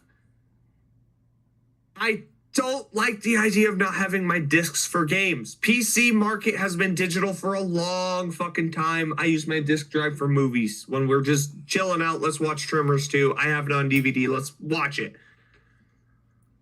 It worries me. It really does. And Microsoft is at the forefront of let's just go digital, where Sony still gives the option. That does concern me. It worries me. Let's see what the Switch 2 has to offer. Who knows? Maybe Nintendo's the one that's like, our servers suck. Buy our games physically, please. Because, Nintendo servers do suck. Okay. They do. That being said, That being said, Mm. which could be absolutely true because it does seem like Microsoft wants to phase out. But in this showcase, not only did they say, no, fuck the phase out because here's a 2 terabyte Xbox Series X with the disk drive, Yeah. but here are the games also. And that's Yeah. what this is. So, jumping off from the zombie horror AAA indie games to a franchise that's been around not longer than me, but definitely a lot longer than my two co-hosts here, Indiana Jones and the Great Circle Jerk. I mean, Circle and the Great Circle. Sorry. Oh, you didn't want to talk about the Diablo 4 expansion? I'm not there yet, dipshit. All right, relax. Indiana Jones and the Great Circle. When they announced this game and they showcased this a couple months back, I was like, all right, yeah, Indiana Jones. Had the foul taste of that last Indiana Jones movie in my mouth. That movie Just don't, dude. is You terrible. don't have to. The best part of that movie, and I shit you not, is getting the cup that had a fedora hat. That's the best part of the movie. That fedora hat is chilling on a little skeleton behind me on his head. I love that thing. This game, taking place between Raiders of the Lost Ark and Temple of Doom, which is a great place to put it, right? Actually, it would be Temple of Doom and Raiders because Temple of Doom's a prequel. You're right. So let's do it that way. You're absolutely right. Sorry, I'm sorry. No, I'm a which dick. makes no sense. Where the fuck was Short Round then, for the love of God? He couldn't be in Egypt. He It had to stay takes in home. place 2 years before Raiders. I don't know. Blame George Lucas and Steven Spielberg. All I'm saying is this game takes place in between those two movies. Whichever way you want to put it. That's a great Yeah. idea. Also, this shit felt like an Indiana Jones movie. This trailer was more story than it was gameplay. And I dug it. I really did. It really made me feel like that's the Indiana Jones movie I wanted. Now you can't do it now. Harrison Ford's very old. Harrison Ford is not Indiana Jones. I just found out it's Troy Baker playing Oh, Indy. fuck. What do you mean, oh fuck? Troy Yeah, Baker was... that's What? No? Am I missing something here? No. he's the great vocal chameleon, man. Yeah, what's Listen, wrong with him? the man's got talent. He just destroyed one of my favorite games of all time with his voice acting. It's okay. What game are you talking about? The Silent Hill HD collection. Oh, for the love of He voiced shut up. James. Shut up. You're It's getting not even a shut up. That shit pissed me off. You're getting Silent Hill 2. Shut up. Come on. Yeah. 10 years after the fact. Doesn't matter. You get it. Listen. I know. This And dude, it's okay though. This dude sound like Harrison Ford. I really bought into it, and I really liked what they showcased here. I thought it was solid, especially because they did more story than they did gameplay, kind of like what Black Ops 6 did at the beginning of the show. It felt like Indiana Jones. More than anything I've seen so far from Lucasfilm. I'll be quick to say I did not watch the Ubisoft showcase, so I did not see the Outlaws trailer, the gameplay trailer they showed. So I know Outlaws look good. Star Wars Outlaws look good. The first trailer, I didn't see the second one, but this Indiana Jones game, it's got me hyped. Rob, we saw this together. Your thoughts? Well, initially hearing that there was going to be an Indiana Jones games, I didn't care. It's like, it's just going to be this first-person game that tries to mimic the soul of these, timeless fucking movies that are going to feel fresh long after we're all dead. And then this trailer comes along. It's got the goofy little moments where they're fighting over a stone. They're on this big, fantastical set piece of a fucking freight goddamn boat on top of a friggin' iceberg mountain thing. it felt so irrevocably Indiana Jones. And it's like, guys, you should have just led with that. You would have had my money sooner. You really should have. Because something that, when it comes to adapting a piece of cinematic history into an interactive thing that you can buy for $60 or 70, you run the risk of losing the heart and the soul of it. And that, especially after the first trailer, it's like, that's exactly what's going on here. But trailer number 2 showed that I was dead wrong, because it feels like this near realistic animated Indiana Jones movie that you can fucking play. And again, didn't care for it. This trailer made me fucking care, because it seems like it's going to be a very, very fun time. I 1000% agree with you. The first trailer, I was like, okay, Indiana Jones. Then this trailer comes out, and you know what it reminded me of a bit when Kingdom of the Crystal Skulls was coming out, and they were all like, I swear to God, I'll never forget it. The promotions for this fucking movie was like, remember the sound effects when Indiana Jones punches somebody? Yeah, we got that back. And I'm like, okay, cool. Like, no, sell me the movie. I love Kingdom of the Crystal Skull. I really do. I hate the last one, to the point that I don't even remember what the last one was called. Honestly, what the fuck was it called? Dial of Destiny. All right, Indiana Jones and Disney ruined it. That's what it's called. It's like Star Wars. Not all the Star Wars, but yeah, to an extent. That's another podcast. Oh, I said that out loud. I'm sorry. You did. But then, yeah, when I'm watching this trailer, you get that classic feel. You get those classic sound effects. And I'm like, yeah, it works in this video game form. It totally does. This is fucking dope. And again, more cinematic trailer than gameplay. There was gameplay. I enjoyed it. I saw a review of the trailers, like people that I like to watch, and they didn't like it, and I understand their gripes. I got it. But at the same time, I was like, the shit they're griping about don't matter to me. Does not matter to me. It did not matter to me. And the people making this game are the people who made Wolfenstein.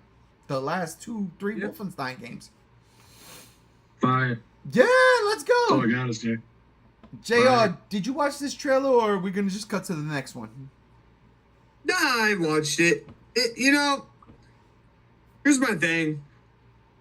I know it's the same team that did Wolfenstein. That's fine. It looks fine. It does. I don't like Troy Baker as a person. He does great voice acting. I can't deny that. What did he do to you? He ruined James from Silent Hill 2. You can't not. My God. I can't. Listen, set that aside for that rant later. I swear to God. So fuck. I don't like him He as a also person. advocates for AI voice acting. Okay, that's That bothers valid. me. That's valid. That bothers me. I can't deny the fact that. Listen, I like the original 4 Indiana Jones movies, including Crystal Skull. Stop bitching about it. It's fucking good. Is it the best? No, it's good. It's fine. Shia LaBeouf's great. I love him as his son. It's okay. This game looks good. It does. I can't deny that. I'm just not interested. Is that wrong? No. Not at all. It's not grabbing me.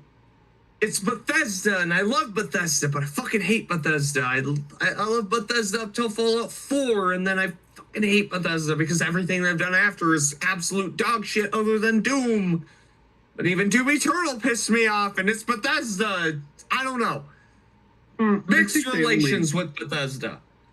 I think Bethesda only distributes and produces Doom. id essentially does everything. No, Bethesda owns id, but id's kind of left to its own devices at the same time. Bethesda's owned id since, I believe, the original 4th Doom game was in development, where it was supposed to be a realistic first-person shooter in the same vein as COD.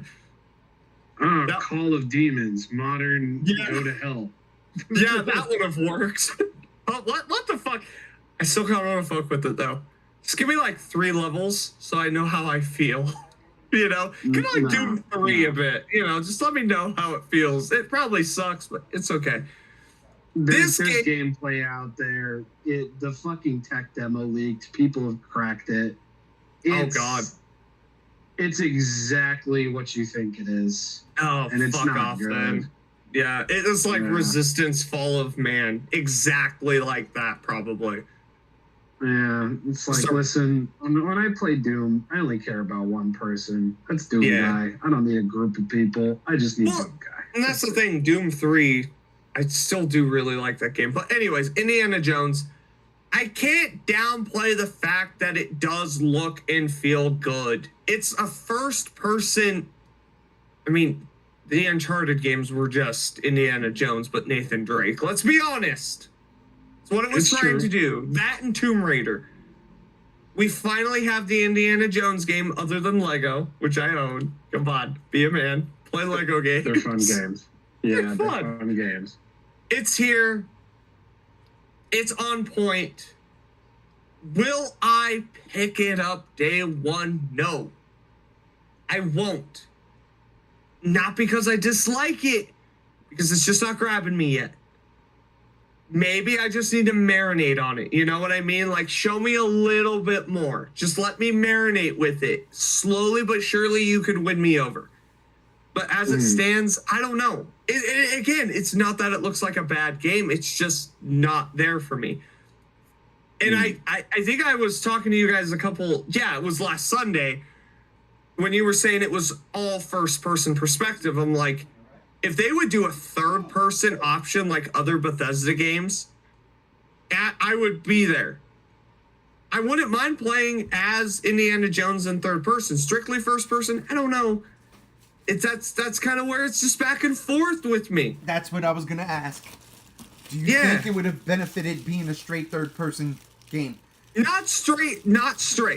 Here's why. There are a lot like Fallout 4 and Fallout in general and the Elder Scrolls games. Motherfucker, what you got? Hold on. What figure is that? If Magneto. that's Helsing. No, it's oh, Magneto. okay, it's Magneto. It's Magneto. I thought it was Alucard for a second. I swear to God. Oh, that is okay. Look, Is that the Figma? Mayfex. Mayfex, motherfucker. That's gonna be a good figure, dude. Yeah, no, I listen. I was telling Rob earlier, I bought it because he has the shadow face with the white eyes, and Oh, that's yeah, my dude. favorite Magneto look. When you can't see his face, just his eyes in the helmet, and that's the reason why I bought it. I was like, oh shit, they got that head, but yeah. Hey, nice. Disney, are you listening? Do that. All right. But all I'm saying is like Bethesda games offer the in-between. You could either be third or first person. I know it's a tall order to ask. Prey was strictly first person. The Wolfenstein games were strictly first person.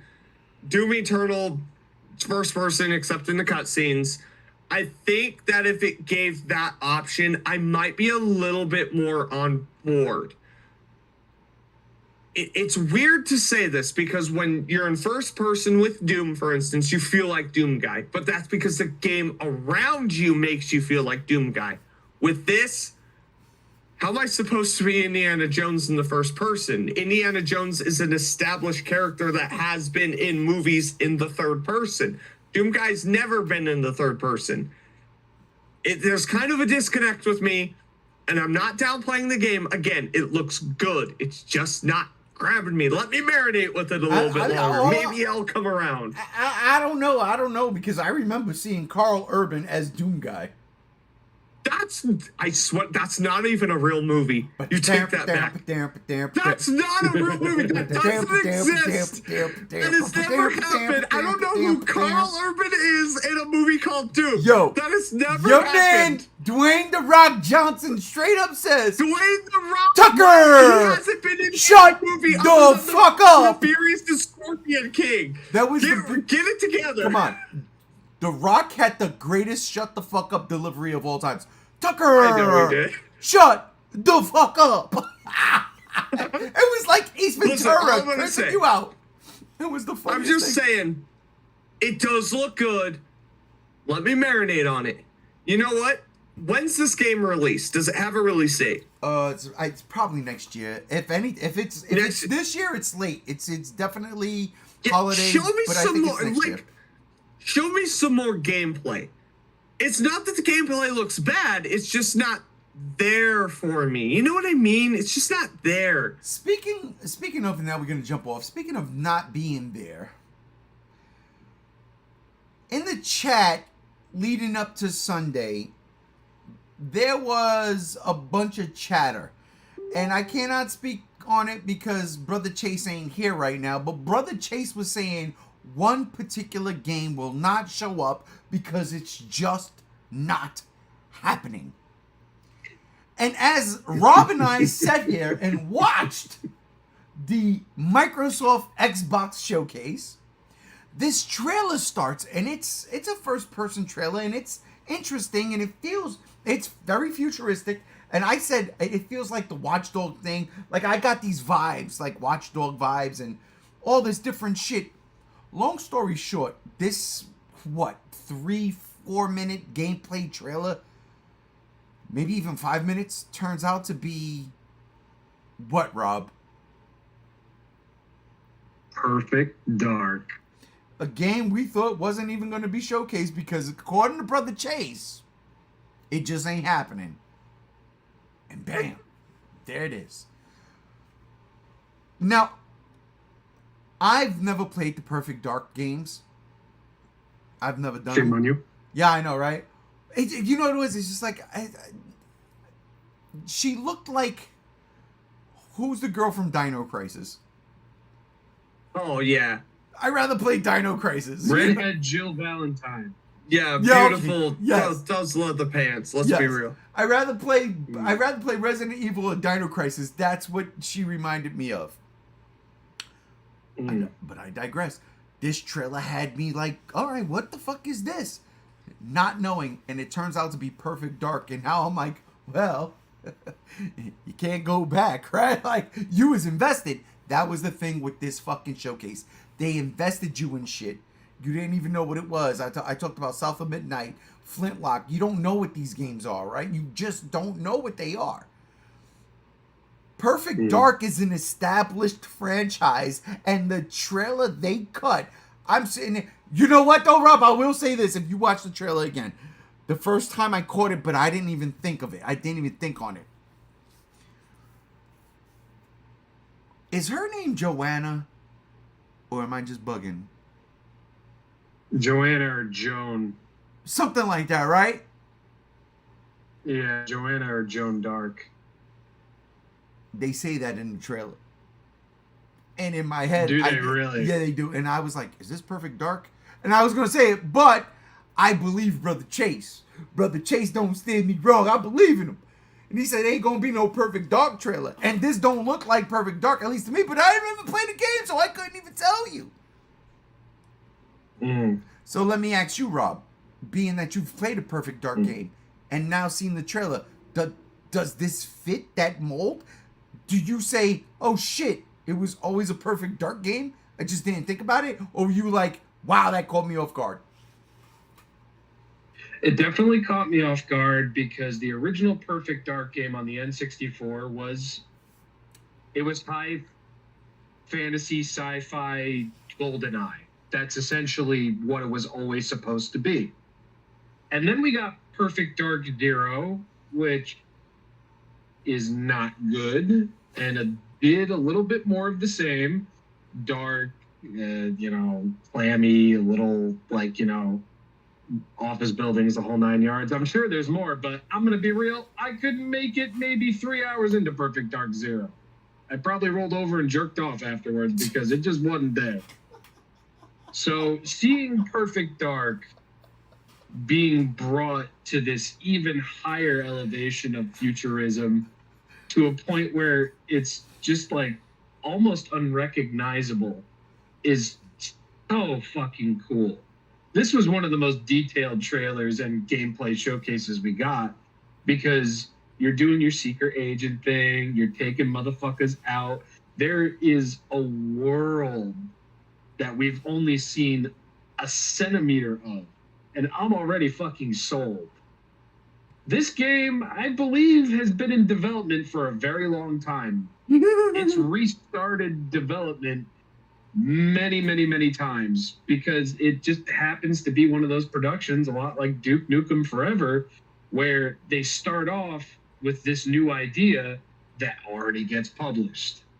What killed Duke Nukem Forever originally was Half-Life. And then they just kept trying to top themselves each and every single time. Now we live in a point in time where it's like, we have games like Mass Effect. We have games like Doom. We have games that have done things better than newer games possibly can at this point in terms of an internal aspect, not visually, none of that. So now this Perfect Dark feels like they finally threw their arms up in the air, and it's like, fuck it. Let's just make a good fucking game. Who cares if we're not first to do this? Who cares if we're not the pioneers of that? Let's just make a damn good Perfect Dark game. And that's what it looks like. And again, we saw so much, but we've probably seen so very little of it. I'm a big fan of atmosphere. It's one of the reasons why I love Metroid so much and Metroidvania games overall. They toss you in the world and say, have fun. That's what this game looks like. Looks like they're going to toss us in, tell us what our objective is, and then let us have fun. And I am so here for it. If this is the rebirth of Perfect Dark, if this game comes out and it's a flawless piece of work, I would be so fucking happy. Because that franchise has deserved to go above and beyond as technology gets better, as studios get better, as writers and animators get better. That game has deserved to be at the forefront of that simply because it was dark, high fantasy, sci-fi fucking GoldenEye. It did a simple thing and it did it well. And I'm here for it, 100%. I wasn't expecting it. I thought maybe next year. I got it. I'm here. I'm hooked. I'll buy it. Let me ask you this. Do you want this to be a remake of the original game or a continuation of the franchise? Reboot. Gotcha. Okay. Reboot. It's like, I love Perfect Dark on the N64. Played it as a kid, finished it as an adult. It's one of those. But even if it does pick up after the original and hopefully not anything to do with Zero, please, I'd be fine with that. But the sheer scope and viscosity of it, it's just like, bro, by all means, hit the reboot button. I'm here for it. The Perfect Dark trilogy we should have gotten decades ago. Let's get it going. Let's get it going. I'm here. Reboot. JR, I've never played the series. Did you? And if you did, what did you think of the trailer? I have not played the series, but I know of its development struggles since 2010. Ooh. Jesus. 2010, 2011, they've been trying to get this game going. Yeah. Microsoft bought the studio and they just could not get it off the ground. I don't know why. And I watched this trailer as we've been going along and it looks good. It reminds me of what's that game? That EA game with the parkouring. Oh, yeah. Oh, fuck. Mirror's Edge. Mirror's Edge. Mirror's Edge. Yeah. It reminds me of Mirror's Edge, Dying Light, with some Battlefield. I'm down with that. It looks good. It looks good. I don't mind the parkouring. Dude, when she's climbing up the pipe, like, Mirror's Edge, Dying Light right there. Especially Dying Light, where you're like, oh my god, there's zombies below me. I need to, like, jump somewhere else. That's what this game reminds me of, with the Mirror's Edge stealth mechanics and parkour as well. With the Battlefield aspect, where it's like the combat. Reminds me of a lot, like Battlefield 4, especially aesthetically, the look of it. Very Battlefield 4, where you're in the Middle East, It's like gray, brown, a lot of gray and brown with some blues. I like it. I'm intrigued with it. With a mix of Watch Dogs. That's To what I top think. it off, some Watch Dogs. And that's how you do it. Never played the original. Never played Zero, even though I have it. I got it for free on the 360 like 1,000 years ago. I think I do too, actually. Shit. We have it. And we were like, oh, how'd we get the... Oh, yeah, Microsoft just gives a shit sometimes. Like Banjo-Kazooie. My dumbass has the special edition of it. Oh, my God. Get it together, man. Be a man. It looks good. Bro, I didn't know back in the day. I know. It looks good. It looks fun. It definitely feels like a throwback game where it doesn't have to be these new modern games. It's just like, yeah, let's just be a game from 2011 to 2014. In between there. That's okay. I like those games. I like Battlefield 3. I like Battlefield 4. I really like Dying Light. Marry 'em. Here we are. Perfect Dark. It's perfect, you could say. No, it's like a perfect dark. Sorry, what's going on here? I'm listening to music. Fortunes from Dead Rising 2 started playing. The fucking mall music. I gotta go beat a zombie in the head with a weight from the gym while I run on a treadmill. No, we can't. We can't, not just yet, because we got to talk about one of the greatest things Microsoft put out during this presentation, and that Swear to God, don't anger me. obviously was Flight Simulator 3, baby! What are we doing? Yeah! That Flight Simulator 2024, bro! That shit had... I'm lying, it's Fable. It's Fable. We got to talk about All right. Fable. We really do. Because here's the deal. I'll never forget, and I told Rob this on Sunday. When I played The Wind Waker, The Legend of Zelda The Wind Waker, that was the first time I played that style of a game, right?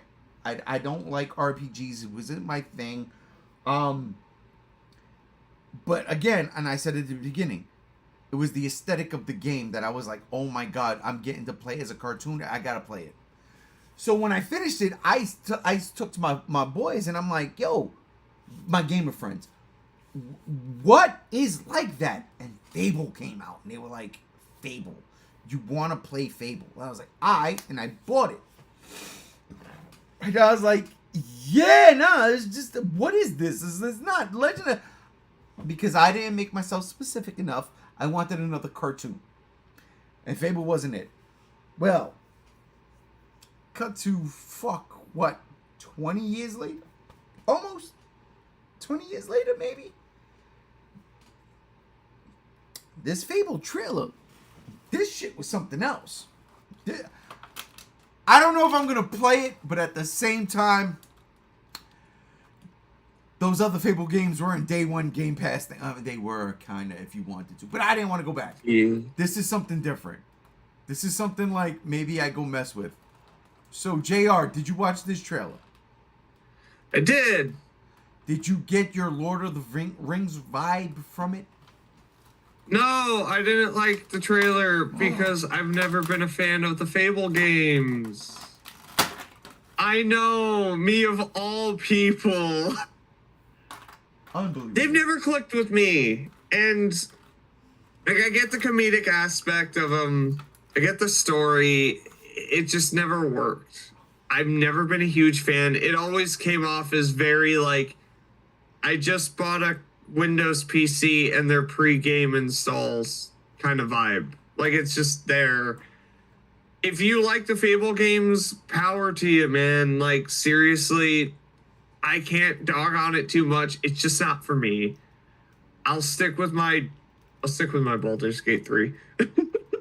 You know, like, it's kind of hard because and you guys know I love my fantasy games. I all the time talk about them.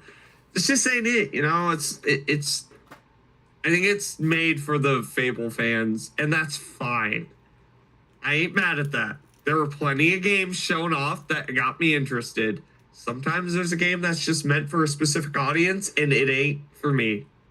So Fable is a pass. I might fuck with it just for a little bit, just to see. But other than that, probably a hard pass. Rob, what about you? I'll definitely give it a try. I have a little bit of history with the original Fable and Fable 2. Just one of those games that all my friends were obsessing over and playing, and I just wanted to give it a shot to see what all the hubbub is, and it's like I didn't love it. I didn't hate it, though. It was definitely one of my first games like that, sure.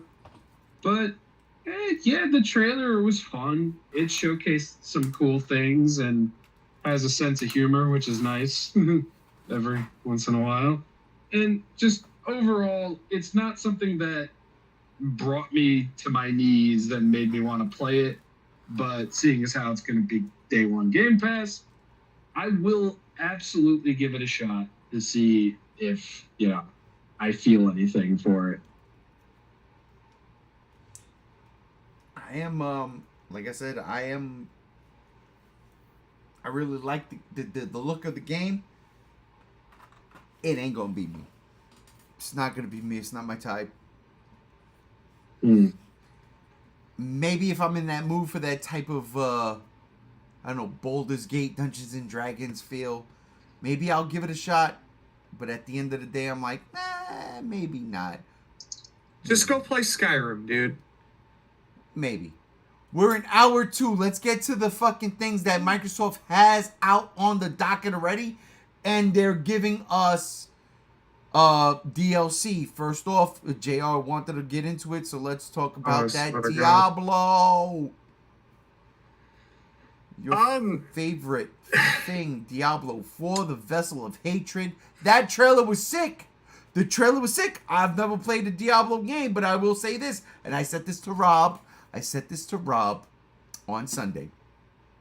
I'd rather watch this as a movie than play it as a game. Yes. Absolutely. Here's the thing. As many of you know, if you follow our year-end, year-beginning podcast, Diablo 4, if I remember correctly, was my number one worst of 2023. I hated Diablo 4. The fact that they're releasing an expansion and haven't fixed major problems, what are we doing? They haven't. See, here's the problem. Got a roadmap. I'm the hardcore Diablo fan. You never brought me back with your base game, and you're doing an expansion. I'm not paying more money. You never brought me back. I haven't played it since 3 weeks after launch. That was May of last year. Jesus. That's crazy. Why? And I spent $100 on that game. Oof. I've never used my season pass, free season pass. It's just waiting, expiring day by day because you never brought me back. What? So I'm supposed to say spend $70 on an expansion? Oh, this is what'll bring you back. It's not there. You know what's bringing me back? Not fucking Diablo, it's World of Warcraft. I'm sorry. I'm just going there because it's DLC, and I don't know if you guys play WoW, so I'll lump them together if that's okay. Yeah, go ahead. Yeah. The World of Warcraft expansion looks fucking up, dude. Come on. World of Warcraft, The War Within. It's going through all the other expansions except Mists of Pandaria. Yeah, but that's okay. Kung Fu Pandas. It's all right. I was watching that, and you heard me earlier. I was like, oh my God, it's this, that, the other thing. Oh my God, it's Deathwing. Oh my God, it's the Warlords of Dragnar. I'm popping off. The new expansion for WoW has me interested. World of Warcraft hasn't done me dirty like Diablo has. So I would rather spend $70 to $100 on the World of Warcraft expansion versus Diablo. Because Diablo didn't do anything to win me back, or World of Warcraft hasn't done anything to lose me. Just saying.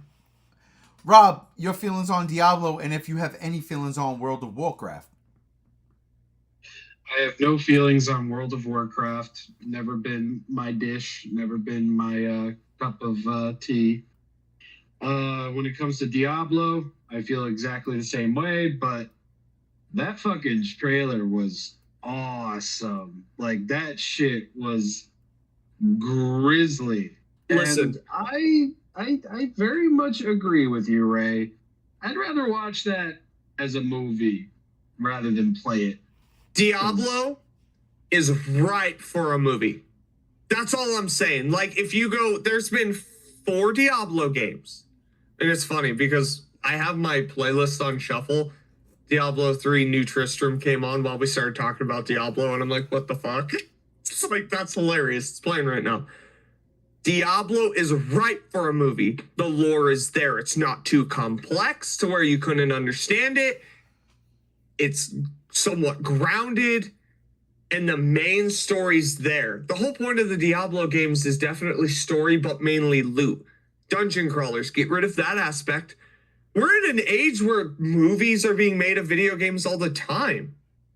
You know, we have Borderlands coming up for some reason. We had World of Warcraft. The Warcraft movie, I finally watched it last year, the end of last year. That was actually really good. And it was very faithful to the source material. I was all about it. My buddy, my 2 friends and the wifey who haven't played a lot of Warcraft or World of Warcraft were confused. And I was like, no, you don't fucking understand. This, that, the other thing leads up to this, which goes into World of Warcraft and this expansion. And they're like, stop talking. It was like it's I too much. nerd. Yeah, I am very nerdy with that shit, okay? I'm a DM for Dungeons and Dragons. Get it together. I love that movie, and Diablo is ripe, dude. Their cinematics are always fucking beautiful. Do that. Stop with Diablo 4. Just drop it. Kill it off. Shoot it. Last see this motherfucker. Go make movies. It's Old Yeller, not Lassie. Jesus. Well, you know, it's the same shit. It's not. Lassie's the hero. Old Yeller's an old. Well, you know, you could be a hero with the movie if you think about it. That's terrible. All I'm saying is I agree with you guys. The cinematics are always, that's Blizzard. The World of Warcraft expansion announcements, their cinematics are fantastic. Their budget goes into that. Diablo's the same thing. They're the same company. It's there. Stop with the games. Make the fucking movies. Diablo 4, get it together. Sorry, I didn't mean to steal it. I'm just saying because I'm very passionate about these games. And apparently, Rob, me and you are not. No, do you guys have PCs? Do you have PCs? I'm just saying, World of Warcraft console for the Xbox, it could work. Just saying, Microsoft, that's money. Let's talk about another DLC for a Microsoft game that came out recently. Big MMO. Fallout 76, Skyline Valley. Oh, Rob, can I start with JR first? Yeah, because I really have nothing to say. Neither do I. So, JR, we did an entire fucking Fallout Freestyle Friday. I know, man. Okay? Where I don't know nothing about the games. All I know is in this expansion pack, you can play as a ghoul. I didn't know you couldn't. But what was your thoughts? Fallout 76 needs to just fucking end. Basic bugs in the game at this stage still exist from 2018 when it launched. Basic bugs that they haven't fixed since 2018 still exist in 2024. Maybe this expansion comes with a patch. Just why? Maybe the expansion comes with a patch. Yeah, they should have patched it in 2019, shortly after the game came out. I'm just saying, also, if you really want to get technical, some of the bugs, because it's the same engine as Fallout 4, have existed since 2015. Okay. Same bugs. Still haven't been addressed. So, no. Maybe it adds to the ambience of the game. Oh, see, they tried to play that shit off, and it just doesn't work because I won't get into it. Listen, it All could be. I'm It, saying could, is- it just could be the radiation fucking with your TV. I hope so, dude. And I've Didn't been Nintendo waiting do for a that? reason. Didn't Nintendo do that? Remember that game in on the Nintendo 64, if I'm not mistaken, where it would make your volume go up and down without you doing it. You're like, what the fuck is going on? Remember that game? Maybe they're just, aping that. And they're saying, yeah, these bugs are intentional. Haha. Yeah. Well, here's the thing: is little bit of backstory. Fallout 76. They were going to shut down the servers until Microsoft bought them out. They were going to shut the game down, and I mean they have a budget. They continue. People are still playing. If you enjoy it, enjoy it. My thing was when I first started playing it, I had my main character where I'd fuck around and just do the quests. I had a side character that was based off of the Hitchhiker's Guide to the Galaxy. I was the Apocalypse. What the fuck's Ford? I was a scribe. I would just go around just like role play and be like, oh, I'm just gonna document shit that happens on my travels, right? And then I just lost interest because the bugs, the game wasn't sucking me in, and then they did the NPCs after fucking 2 years of waiting for NPCs. They drop them, and I'm like, oh, it changed nothing. The bugs are still there. And then they really promoted, oh, do you want to play with your friends on a private server? You have to pay us fucking $12 a month. And I was just like, oh my God. So I did that for 1 month. And then we were just like, the bugs still exist. They limit your stash size. There's a lot of intricacies with this game that just, it's very pay to win. You have to pay real money. So the stash size is limited unless you pay $12 a month or $20 for this real money. It brings it down and just keeps going. And it's to the point where it's just very pay to win. It's not even an MMO. Fuck this. I'm sorry. Stop with this, Bethesda. Your show was a hit. Make the next Scott. Just make another Elder Scrolls game. I'm tired of Fallout. I'm sorry. All right, before we get to the finale, where we're going, Oh yeah. I want to talk about things that might have caught our attention outside of the Microsoft showcase. 1 game, 2 games, whatever the hell that might have caught your attention. I know there was a couple that got my attention on like the main summer showcase stage with what's everybody's best friend's name? The guy that runs the fucking Game Awards? Jeff Keighley. That guy. There was a couple of games there that I was like, oh, I would totally play that. But it was last Saturday when I was watching, just their stream, and I was like, oh, that's the type of game I want to play. It's called Precinct, and it is a throwback to 80s cop movies in the form of the original Grand Theft Auto games. Top down, legit, even when you get out the car, it's still top down kind of shooter, but you can, oh my God, I love this shit. You drive around, you're catching people speeding, robbing a bank, whatever the case may be. You got to bust them. You get out the car, still top down person. There's shootouts. There's a helicopter mode where you could actually follow the guy like on a wild goose chase. If they do O.J. Simpson in 1994, holy shit! Oh my God! But dude. that's the vibe I got. That's the vibe I got, and I was like, yeah, Mr. Indie Game, you've got my money. I fucking loved it. Was there anything like that in that vein outside of this showcase that got your attention? I'm gonna start with you, Rob. I didn't fully watch the Saturday showcase, but there was a couple of games Friday. Oh yeah, that yeah. I remember. Yeah, outside of the Xbox, any day. It doesn't matter if it was Saturday, Thursday, whatever. Well, there's a couple games. I don't remember the names of either of them. but the studio that did the game Gree have that new game coming out that we were both kind of like hyping up over that game. with that really cool art style. Yes. That game. What was it, like Navarre or Never or something like that? Something in that effect. What was the studio's name? Oh, Bree, you said, right? I don't know the studio's name, but they did the game Gree, which is Gris. Oh, yeah. Yeah. I really need to remember the name of this game. Nomada Studios, so let's do that. Haha. Nomada Studios. Next game. Never. You're absolutely right. Never. Absolutely. Never.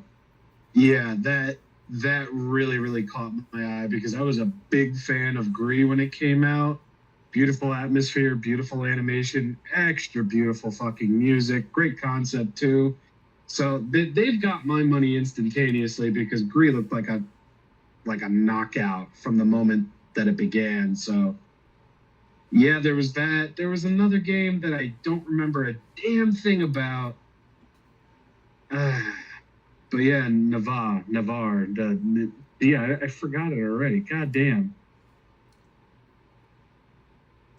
No, Never was good. That one I totally will play. If that's something that comes out on Game Pass, that's definitely, download onto the system. And honestly, yeah, a lot of the times when I find like this random indie game on Game Pass, if I enjoy myself with it, I buy it. I buy it flat out. Oh yeah. You know, support the developers and shit. Like I said, I want a game where you can build a city without all the intricacies that go through building a city. Like literally, sometimes it's just too much, and I'm like, dude, I just want to put a couple of buildings here, maybe a lake here, or maybe an ocean, a bridge, and here's some skyscrapers, and here's a natural disaster or a fucking giant monster. That's all I want. That's all I just want to see shit blow up, right? I want to be able to build a set and blow the set up. We'll call it Toho Simulator. That's what we'll call it. We'll get Toho involved. That's the next step to take over the world. Toho Simulator. I want the stage. I want the stage of Terror of Mechagodzilla. When Mechagodzilla's hands flips, the missiles launch, and there's that long shot. It's the city. You got the cars on the street. The fucking missiles go in, and everything explodes and shakes and moves, and there's dust. That's what I want. I want that. I want that simulator. I want that simulator. Is that too much? Yeah, I'd be pretty hyped for that. I mean, come on, man. It's so good. I mean, or even Tornado Simulator. As fucked up as that might sound, where's the twist this game? I mean, come on. For the love of Christmas. Give me that. Oh my God, it's terrible. I know, but these are the games I would actually play.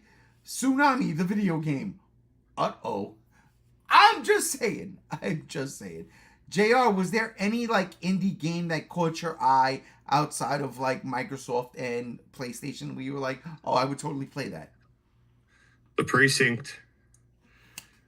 You were telling me about it, and I was straight up, and I'm watching it, and I'm just like, oh my God, I'm gonna be such a dick. Someone's gonna be walking down the street, I'm gonna pull my cop car over and just yell, stop resisting, as I beat him with a nightstick. Oh my God, why did I even give him the mic? You know that's what I'm gonna do, because I just want to be a cop. That's something like GTA I always wanted to do, except I just chase other players in GTA Online and be like, stop resisting, and then I get reported. But yeah, no, the Precinct looks fun, dude. I agree with you, very early 1 and 2 GTA style. Yeah. A little bit of Hatred if you played that game on PC. Hatred. Yeah, remember that controversial game? Oh, I do. Fairly well. Yeah. No, it looks like a lot of fun. It looks like a lot of fun. I definitely enjoy what I've seen there. All right, well, let's get into it. Look, Microsoft ended on a banger. they showcased a lot of things. A lot of things. But what, Like mixtape. which is what we were going to get to next. Exactly. God, thank you, Rob. I forgot about that. There was what was it? What not before mixtape. Before we had Metal Gear Solid Triangle, which I was like, why is it triangle? And Rob was like, triangle represents 3 because 3 sides, and I was like, fucking Kojima. Metal Gear Solid Snake Eater 3 was one of the only ones that came to the original Xbox. That's what it is. All I'm saying is like Hell fucking yeah. Kojima making a triangle, and it's the green triangle that makes sense. It's not Kojima though. Is it not really? No, Kojima has his own studio. He's not a part of Konami anymore. This is Konami doing it. Well, Yeah. Yeah. Oh, okay. Well, Konami fucked him over something terrible. Fierce, dude. that's crazy. Well, we also had like Life is Strange. They showed like Yeah. double exposure. I don't Looks play those fine. games. Yeah. But you know what? At the same time, I don't play those games, but I'm like, this looks fantastic. Like somebody's gonna get a kick out of Yeah. playing this game. We had Mecha Break, which, all right. Before I read anything about this game, I was so fucking excited for, and I swear to God, I thought it was Zone of Enders 3 or 4. I was like, it's Zone of That would be Enders. great. It's Zone of Enders. And it's not. It's Mecha Break. Unfortunately, I found out it's a multiplayer mech-based game. No. Yeah. I don't want to get my ass whipped. I just want to play the game and progress and have a good time. I don't want to go into a death match and then die 3 seconds in and then I'm mad. Why did I pay for this? But I digress. One of the other ones that they showed that was really something else was Mixtape. And Rob, why was Mixtape something else? Because, and this revelation came to me later, it looks, well, okay, before I get the looks, it feels like an unmade John Hughes movie. Wow. Back when he was in his prime. Oh, shit. And now, you see, now I can't unsee it and I can't unfeel it. It's got a hell of a crazy fucking soundtrack. Post-punk, Joy Division, Susie and the Banshees, great stuff. But it also looks like a Lakia studio movie at the same time. It's got that frame rate like animation, and it looks like a bunch of friends going on a fantastical goddamn road trip. A coming of age teen movie turned into a fucking game. And I can't explain what about this game is drawing me to it, other than it really does look like a John Hughes movie as a game. It's got the vibe, it's got the music, it's got a little bit of everything. It's 3D, but there's like side scroller elements to it. Yeah. And the skateboarding shit. Yep. It's it's just one of those random knockouts where it's like it just immediately like just vibed with me. And it's coming to Game Pass day one, so I'm gonna be there. You know what it is too? The fact that in the era we live in, not too many people know what mixtape means. Like, Yeah. you know what I mean? Like, Which is sad. Exactly. For me, you make a mixtape, 2 reasons. You make it because you want to listen to the hottest tracks, or you want to impress your significant other. You know what I'm saying? Mm-hmm. That's what you make a mixtape to. You mix a bunch of songs. That's what it is. Hey, yo, listen to this. You want that person to fall in love with you. That's what you want. Yeah. This trailer felt like it, and that's why I love I love the title of this. I love that they went and said, yeah, it's mixtape. But for the love of God, there's a dinosaur. You ride a dinosaur. There's a dinosaur in this. And yes, it's a dream sequence or whatever. They might be high out their fucking face. It should have been Denver the Last Dinosaur. He's my friend and a whole lot more. But I digress. This trailer was so different from anything we've ever played. And like you said, John Hughes nailed it. Coming of age movie, nailed it. This is 1989 going into 1990. And what people felt. That's what I felt when I saw this. Also, again, the music, they list off a bunch of artists that they have on there. And, I mean, Iggy Pop, Susie and the Banshees, again, Joy Division, Lush, The Smashing Pumpkins. It's going to be great. I wanted to add this stylistically, too. I see a little bit of Wes Anderson. Absolutely. Yeah. Those colors. Yep. Yeah, the colors and like the different styles it goes for definitely reminds me of the Grand Budapest Hotel. That one, and also even just with the still, the what was the one with the oh my god, the dogs on the island? What was that shit called? The Isle of Dogs. Isle of Dogs. Yeah, there you go. Yeah. The dogs on the island. Jesus, get it. Yeah, get it together. I like that. I just watched the trailer while you guys were talking about it too, and it's like, oh yeah, I'm definitely getting those vibes. Definitely. It did remind me a lot of Wes Anderson, though. The trailer definitely just showcased vibes. It was like, it's great. It's not you running around as Doom Guy killing fucking demons with a fucking, shield, chainsaw shield. It's a vibe. And it felt right. It really did. You're right, Rob. This was a classic. This one's gonna be a classic. It's gonna hit in a different way. But here's the deal. It's not gonna hit with everybody. This game is not made for gamers of today. This game was made for gamers who lived this era. Or pure gamers.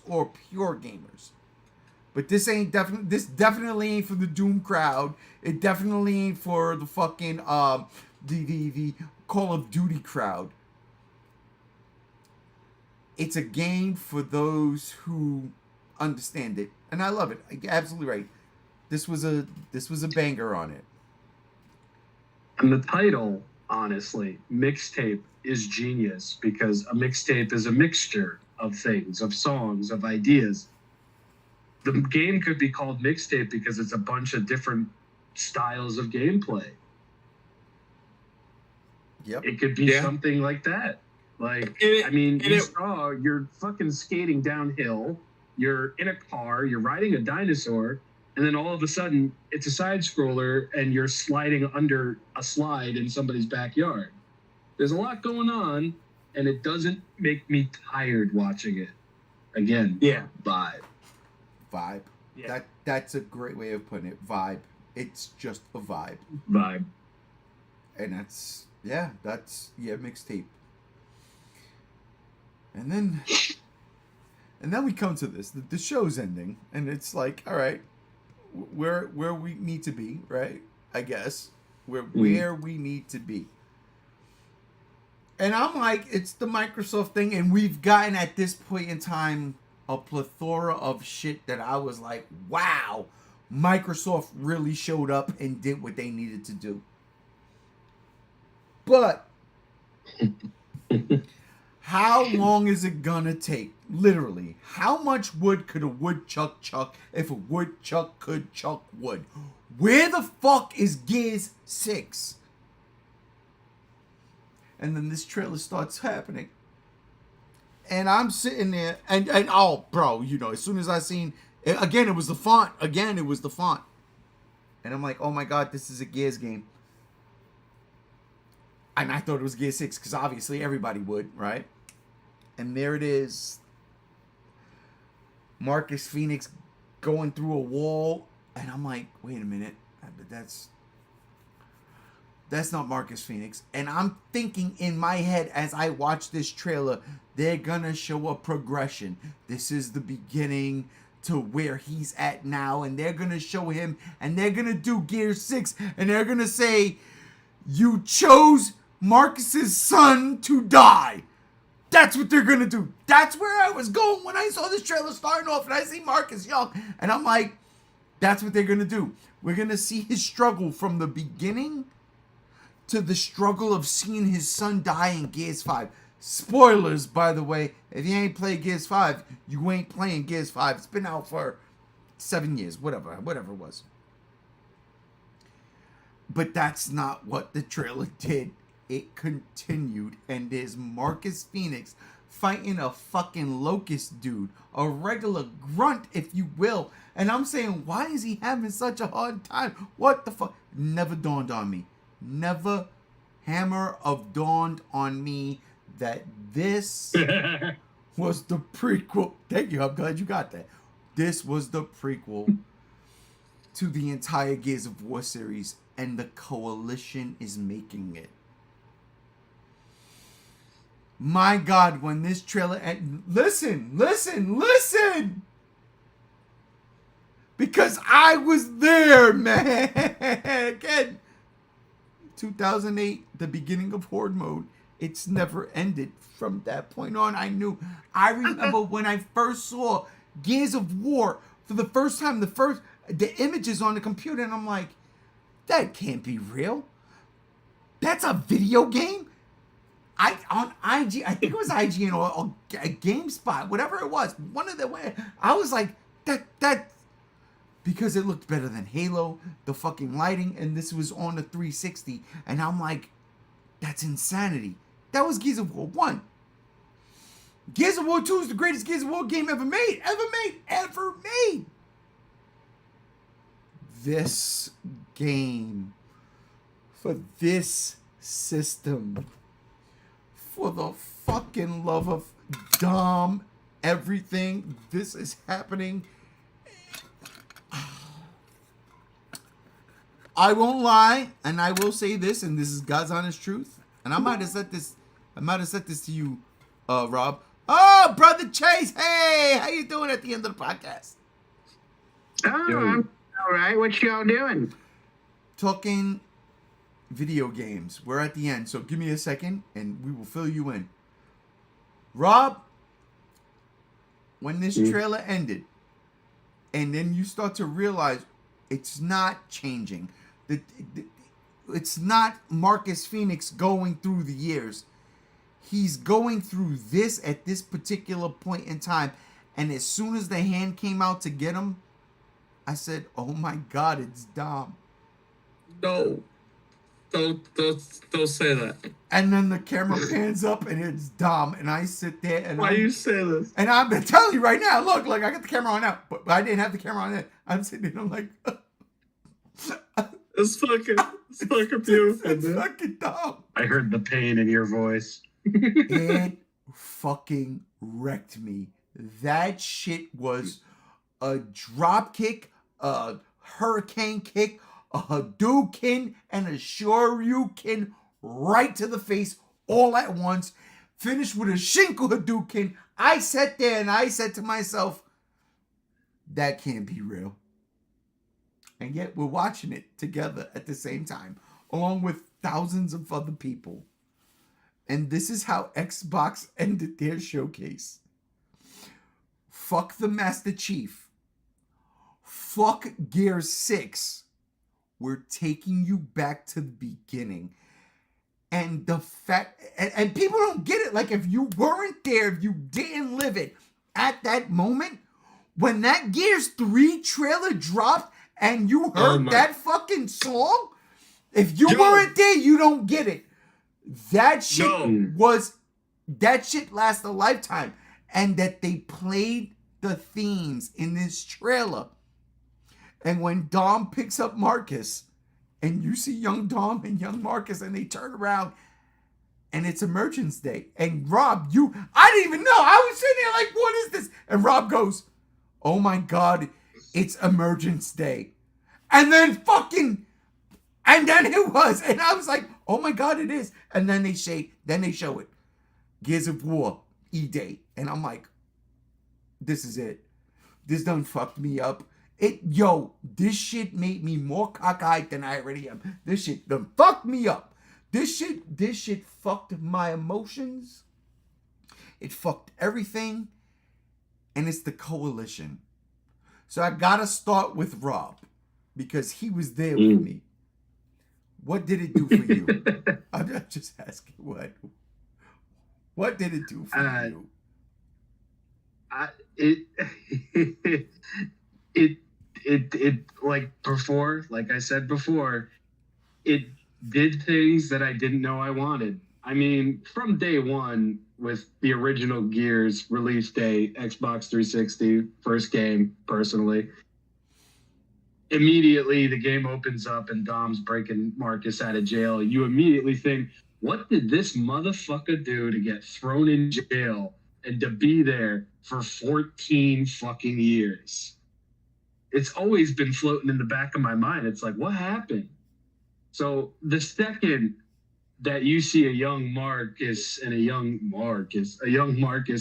Dom, and they're standing there and they're looking at something, that's when it clicked. It's like, this is going to be a fucking E-Day game. This is Emergence Day. The first, this is Locusts have come topside the game. And again, I didn't know at that point in time that's what I needed, because both you and I, we were fully expecting Gears 6, Gears 2 and 3 remastered. Yeah. We knew something Gears was probably going to show up. We didn't know it was going to be this, though. No. And I think you'll agree, I'll take Gears E-Day over Gears 6, especially after they fucking showed it to us. All day, every day. All day, every day. Especially after what we heard from the developers and where they're going with it. All day. All day. Yeah. 100% sold. And finding out that it wasn't a fully rendered CG trailer, but it was actually in-game. It was all in-game. That just made it better. That made it even fucking better. They're telling us a story that we've always been curious about, and it looks amazing. That's why this was the perfect topper. That's why they showcased that 2 terabyte Xbox Series. Yeah. Because this game is gonna be like 1.5 terabytes. Easy, hands down. That's all the game. Brother Chase, before I get to you, let me get to JR's view on this Gears of War E-Day trailer. Yeah, you're fine. All around me are familiar faces. Fuck you. That's fuck you. Fuck you double time, bro. It's beautiful, dude. Fuck you, bro. Listen. One of these fingers are going up your ass in a couple of weeks, just so you know. Listen, it's going to be beautiful. I'm just saying. That song that played in the Gears 3 trailer, I have it. I've had it since that day on my iTunes. It's on my iPod. It's on here. The song's beautiful. I'm watching this trailer and I'm like, oh, we're doing like a young Dom. That's cool. And then, or a young Marcus. I'm like, that's cool. And then Dom shows up and I was like, motherfucker, don't do this to me. Don't do it. Don't do this. Don't. Why you gotta do this? Dom, why's your character gotta be so tortured, man? I love you. I always got to play as Dom because everyone else wanted to be first player and play as Marcus. I'm stuck with Dom. It's true. It's true. Listen. Remember when I said at the beginning that this was Microsoft saying we're going back to the 360? All around me are familiar faces. I'm just saying. This was kind of Microsoft saying, we're going back, baby. Not only are we doing a prequel to the Gears of War series, we got the song that fucking ties it in. We brought back Marcus and Dom, young, whole new. We're going to experience E-Day. But everything in this goddamn lineup that Microsoft brought us just shows it. Yeah. And this, with the song, was the cherry on top. Was like, oh, by the way, We're going back to 2005, baby. We're going back. It wasn't And 2005. I think it was a little later than I know. 2005. I'm just saying 2005 when the 360 launched where the games were. The first Gears. Okay, I got you. Where the games were. They're late to the party. They've been late. But they came out saying, look, we've got the familiar faces. We've got the familiar games. We've got new games. Here we are. We're going back to Gears. We're going back to the good Gears. I will say Gears 1 through 3 are my favorite Gears games. I haven't played fucking anything after. I have no interest. Gears 1 through 3, that's all that exists in my mind for Gears. Play 4. 4 is really good. 4 is really good. Yo, Listen, The ending of 4 is really good. Yeah, you Is it get couch co-op? you get to maybe it is, but you get to be Voltron at the end of 4. That's all I'm saying. You get to be Voltron. I'll fuck with it. All I'm saying is this just rings that for me. It's bringing me back to the characters that I loved with their flaws and their triumphs. It's fleshing out their story more. Maybe we'll get more of Marcus with his father, like in Gears 3. We'll get some of that. We get the city currently being destroyed, not the aftermath, like in Gears 1 and 2. Yep. I think it's smart. It is smart on Microsoft to sit here and, like you said, fuck Halo. We tried it with Infinite. We flopped it. They didn't flop it. I know, but the multiplayers. I listen. I'm just a Halo bad boy, I know. bro. I gotta Maybe defend. just I gotta defend. mishandled. Mishandled's great. That's a great. Yes. Statistically, the game did financially fail. Yeah. Let's not talk financials. We were talking financials for 2 hours and 40 minutes. Chase jumps on financials. I know, right? Of course. I love you, brother. But all I'm saying is this is Microsoft saying, we're going to bring it back. We're bringing it back to basics. That's what I feel like this whole Xbox showcase was. We're bringing it back to basics with the games. And in that And regard, you have the option to buy them physically or get them on Game Pass or possibly get them on another system. and in that, well, you're not getting Gears of War on another system. That's not Oh happening. God, they better not. They're they not better doing it. Other Not than after PC. that. Other than PC. No, not yeah. Other than PC, not after that. That was like, yo, you can We only back. do it. And you know what? And that's a great fucking thing because remember all of the lead up, like, yo, they're gonna do Gears. The whole fucking idea of them remaking Gears is because they're going to put it on PlayStation.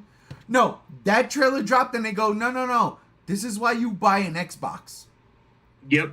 Okay? GOW. There's 2 franchises. You got one on the PlayStation, you got one on the Xbox. We're not going to give you both on the PlayStation. That was Microsoft's mandate with this trailer, how I felt. You got God of War, this is Gears of War. You can only play it here. That works. You can play Doom on the PlayStation. You can play Black Ops on the PlayStation. They didn't even announce Halo on the PlayStation yet. You see? Because they were waiting. They wanted to see what that fucking Gears of War trailer E-Day thing was going to do. And people went nuts. Especially old fuddy-duddies like me. I said, oh my God. I gotta survive. I need more of this in my veins. You're the only person giving it to me. Damn it, Xbox. Do it. Do it. Microsoft, I don't think is going to give up their big titles. I don't. No. That Halo This shows remaster it, shit. man. Yeah, that Halo remaster thing. If that was going to be the case, that might have dropped already. Or I might be wrong. We still got the Game Awards at the end of the year, but I still think that this Gears of War E-Day trailer was the what's the word? The putting the foot down. We're not doing all that. This is ours. This is from our studios. This is ours. We didn't give up like Sega, and I hate to say that, but we didn't give up like Sega, where Sega said, all right, we're just going to stop consoles and give everybody everything. No, we're still in the console game. We're still doing this. I love the Trilla. Brother Chase, how are you, my friend? I love you. I miss you. What's going on? Dude, I am hanging in there. There's a bunch of fires burning around me. So I'm hanging inside. Are they dangerous fires? Like, what the fuck, bro? Well, I mean, there's firefighters on them right now, but they can end up being dangerous. Cali's in a heat wave right now. Well, right now we're having 40-mile-an-hour winds, and it is 80, 90 degrees out right now. And we have about 2 or 3 fires burning, one about 10 miles away from me, one about 30 miles away from me, and then the other one is I don't really know how far that'd be, but there's firefighters on them. One was a control burn, so I'm not too worried about that. But yeah, I'm home, just in my four walls. Well, what you're saying is it's looking like E-Day outside. Yeah, it's looking like E-Day. Yeah, the good thing is the sky right now is blue and gray. The good thing is your internet is not knocked down yet. So let me ask you, not just the Gears of War, but did you watch the Microsoft showcase? And if you did, what did you think of it as a whole? So I did not watch the whole thing. I just watched the trailers. I wanted to watch for the games that I like. But however, my impression of the Game Awards for Microsoft, or not the Game Awards, but of that Microsoft presentation was exactly what I've been wanting Sony to do for about 2 years now, and I'm very. I mean, you know, I haven't played an Xbox since 2000 and probably 13, maybe 2012, right around after when my dad passed away, just because I had to get away from the Xbox because his avatar was still on there and everything. And also at the time, there weren't really any games out that I wanted to play. And I got the rap of Godzilla coming out, and I wanted to get Godzilla. So I got a PlayStation. I moved over to that. I'm never going to be one to want to, fight against those wars. I grew up on Xbox. I will always respect Xbox. But that presentation to me was such a sigh of relief because it did not do what Sony did, which was just microtransaction advertisement, foreign investor games that just really it didn't appeal to me. There was nothing appealing about, for the majority of people, there's nothing appealing at anything Sony showed. And I understand Sony coming out and saying, look, we don't really have anything till 2025. Well, if that's the case, just don't show anything. Don't be there. If that's the case, do that. Don't just try to sell us these McDonald's quality, crappy processed video games that no one cares about.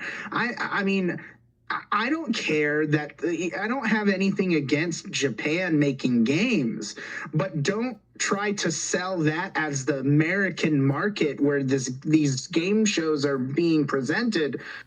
Show me shooters, show me action adventure games, show me games that I would be interested in, not these live service Japanese action adventure games. It was just a mess. It was unappealing to me. I barely watched any of those awards. I watched the one and then I got on and talked to you for a bit and just see what was going, and everyone's like, yeah, nothing was shown. So I dipped. I was like, yeah, there's nothing for it. But seeing Microsoft's lineup and what they did, and I even checked out more of the games and stuff afterwards of different stuff like Expedition 33 and stuff like that. Yeah, we didn't even talk about that. Holy shit. Yeah, for a turn-based game, that game actually looked pretty cool. But Microsoft's presentation was like a taste of what it was back when Microsoft seemed healthy. You know, when Microsoft was in a place where it was still a competitor to PlayStation. Like, I don't like the idea of Xbox games coming to PlayStation. Of course, I would play them if I had the choice because I have a PlayStation. But I like the idea of there still being a competitive market between the two and being able to own both and be like, oh, yeah, I own both systems. I can play this and I can play that and not worry about it and still be prideful instead of being like, oh yeah, I have a PlayStation, but there's Xbox games coming over. I will say about that Gears of War trailer, I cried when I saw that hand reach down to grab Marcus. I bawled.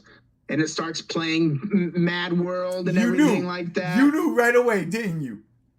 Oh yeah, when I saw that it was younger Marcus, I'm like, okay, they're gonna have to show Dom at some point, and they showed it, and it was such in a way, it was like they knew what they were doing. They animated that to be, because even in Dom's face, he's like, hey, I'm here. Yep. I'm back. Yep. Here, you know? Yep. And it's like, damn you guys did that on purpose to fuck with the people that lost all will of hope to live when Dom died in Gears 3. And it was such a beautiful moment. And what I'm excited about is because of this prequel game, I think they are really going to do things to really tug on those heartstrings more. Like the bond and connection Dom is going to have with Marcus, and him and Dom and Marcus doing things to help humanity, like save people from cars or burning buildings and stuff as this is all happening, and they're in the mix of it, and it's just going to make that bond so strong. And then there's going to be a reminder at some point in the game that, oh yeah, he did die, and we're going to be just torn to shreds. Yeah, that's Maria. Torn to shreds. We're gonna see Maria. Totally Maria. That's Maria. Yeah. That moment's going to hurt so good. Yep. Yeah, and it is going to sting. And part of me is like, man, I kind of would like a reboot if you guys are going this route. But they are still talking about how there is the possibility of still continuing where they left off last, and I don't. I played Gears 4, and I tried a little bit of 5, and I just could not get into 5. And I don't know if I can play 6 if it's still going to be revolving around Kate or whatever her name is. No. So here's what I think. 5. What sunk 5 was the idea to go open world in a very small world. It's not vast. It doesn't feel like an open world like God of War 4. You know what I mean? So it's like a sandbox. It's a very small sandbox. And I hated that. I fucking hated that. I was like, what the fuck? What I'm thinking is, what Coalition is saying about Gears of War E-Day is they're going back to the original Gears of War style. It's a linear, story-driven focus. You go point A, point B, it's a cover shooter. It's a cover shooter.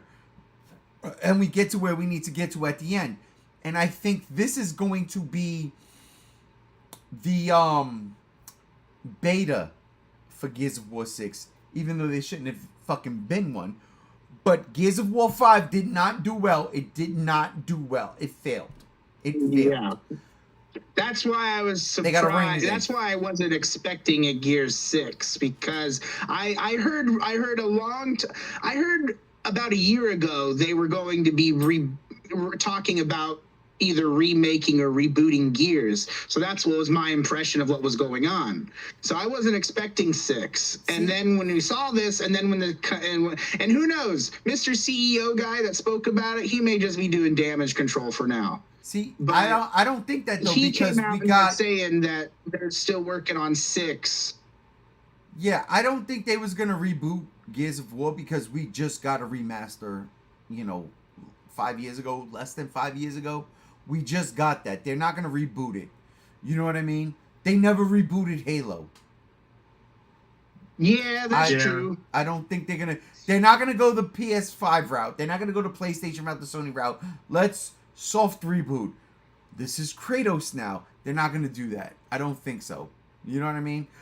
Or even better, this is Killzone now. This is fucking Infamous now. Those two fell off the face of the earth. That's not going to happen with Halo. That's not going to happen with Gears. Yeah, man, I could do with a good prototype sequel right now. But yeah, listen, Brother Chase, I love you, but you did join us at the tail end of this podcast. So before I go, you're fine. We're gonna wrap this up here. If you guys are still recording or not. No, yeah, we're gonna wrap this up here. So I want to go down the line real quick, and Chase, I'm gonna save you for last. So I just want to add real quick that Gears of War trailer. I'm looking at Xbox prices to plan to get one for Gears of War. Yeah. Good, dude, man. Get on board. All right. We're welcoming. So, Chase, I'm going to save you for last. Listen to the question. You've seen the things. I want to know your answers at the end. And basically, the question is, what were the things that this Xbox showcase got you hyped for? 3 things. Give me 3 things. I'm not gonna ask you now, but just think about it. 3 things. But JR, all right, 3 I'll give you the things. answer tomorrow. Shut up. Yeah. Shut up. JR, 3 things this Xbox showcase got you hyped for. Games. Number 1, games. They came out. Sony had jack shit. Sony's been like, we ain't got nothing coming out this year. I'm hyped for Silent Hill 2. Sony PC exclusive. Other than that, that's pretty much it. They came out with a left hook with Doom the Dark Ages. They came out with a right hook with some DLC, some good DLC for World of Warcraft for me. Because I'm just like, they came out with an uppercut with some Indiana Jones, and the motherfucking knockout was Gears. That shut it down. 2, they reinstilled, like I've been saying, they're going back to the 360 model of games. We got all this shit for you, and it's all coming 2025 with some coming out this year. With the AAA indie games like we were talking about earlier. Yeah. That's what I've been talking about. Give them a budget. Give them the freedom to be creative. Microsoft's bringing it. And finally, the goddamn value is finally there for Game Pass. Because like I've been saying forever, what's the point of Game Pass if there's no fucking games? These are the fucking games I've been saying for years now. For years. Here they are. Microsoft's like, okay, Game Pass will eventually. When? Now's when. Not only that, PC as well. We eating good. Because I got the Series X, I got PC. I get to pick and choose my platform between the two. I'm eating healthy. I'm eating good. And Game Pass is on PC. And as long as the games drop day 1 on Xbox Game Pass, they drop day 1 Game Pass on PC, which, by the way, is only $10 a month on PC, not $17 on Xbox. Fuck I know, you. I'm so terrible. Elitist. Oh, give me the fan. I'm eating good. I'm eating healthy. It keeps me wanting. And this is what I've been begging Microsoft to do forever. Every time we bitch about Microsoft, I say the same fucking thing. I can't bitch anymore. They're giving me what I asked for. Rob, Until next time. 3 things you took away from this showcase. Doom, mixtape, and Gears. That's the pinnacle. Those are my 3 big emotional highs. You've got Doom, because I've loved Doom most of my life. You've got Gears, you fucking broke me, showed me dumb, you sick bastards. And you've got Mixtape, which looks like it's just going to be an indie darling that I hope wins a bunch of fucking awards. Absolutely, that one. And it should. Honestly, it should. Brother Chase, you got your 3? Yeah, Doom Dark Ages, man. I mean, that's the one thing that has me. I've been just really captivated with that right now is Doom. I've since I heard the announcement of Doom Dark Ages, I've been replaying Eternal and finishing the DLCs to get back into it, and Dark Ages just looks like a whole nother monster, and I'm just really excited for that Doom in the medieval franchise. Just give me that. That sounds fun. And Gears of War, obviously. I mean, I grew up with Gears, and like I said, that trailer made me. I'm still looking for good deals on a good Xbox to get and what to get for when that comes out, and just be prepared for that because I do not want to miss out on that. And the last game I've kind of keep going back and forth on because I do like the aesthetic of Expedition 33, but I grew up with some Indiana Jones games too, and Indiana Jones looks cool. So I'm kind of stuck because I really want to play Indiana Jones, and I think I want to play Indiana Jones more than Expedition 33. I'm not a fan of turn-based games. Baldur's Gate 3, even though I enjoyed it and finished it, I'm not going to touch it ever again because I just can't do turn-based stuff. And Expedition 33, although it's turn-based, the turn-based for it looks a little bit cooler than Baldur's Gate 3. It looks more like we're going to present you with a turn-based, but it's more in your face from a third-person perspective instead of a angel in the sky view or bird in the sky view. And I like that a lot better than what Baldur's Gate 3. But I'm still skeptical about it.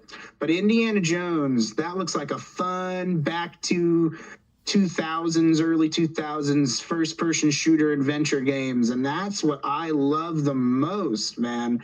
I love stuff like that. Give me action adventure games. Give me the stuff like Crysis. Give me the stuff like back when Call of Duty was worth a shit. Or even Uncharted.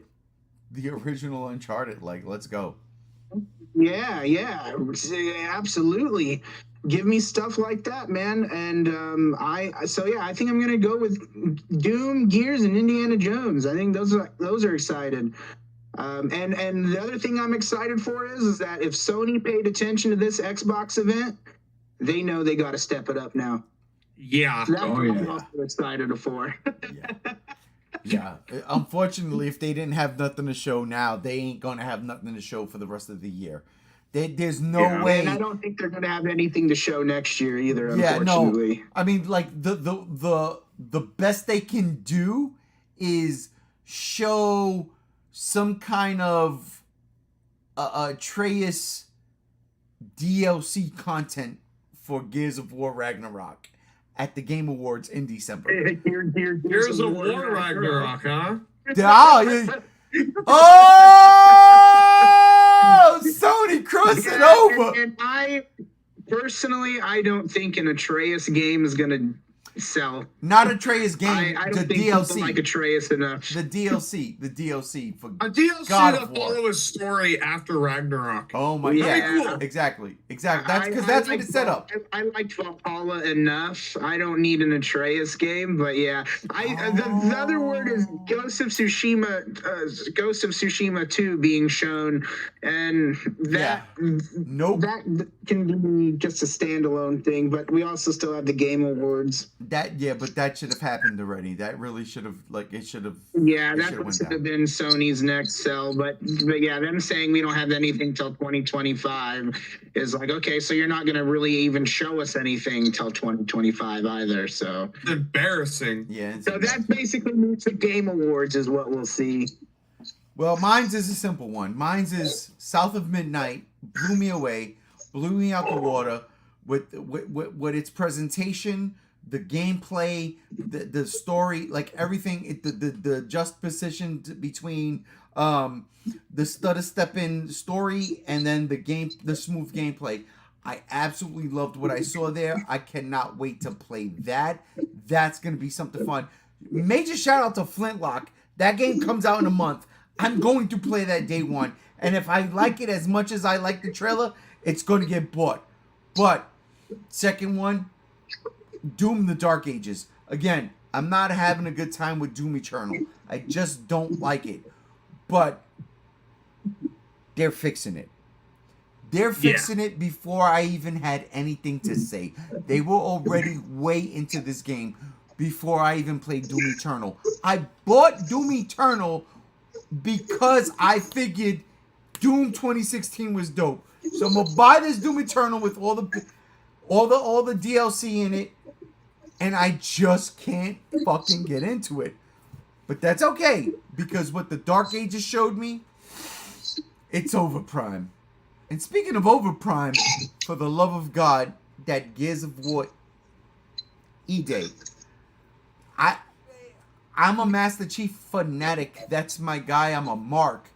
But give me Marcus Phoenix and Dom, especially after you ripped our hearts apart in Gears of War 3. No, this trailer was everything I wanted. It was the perfect way to end the showcase, and it is the perfect way to end this podcast. So that'll do it, ladies and gentlemen, for this episode of the G Show, a podcast, live stream, whatever you want. I want to thank everybody here for joining me. Starting with you, JR, thank you for joining me.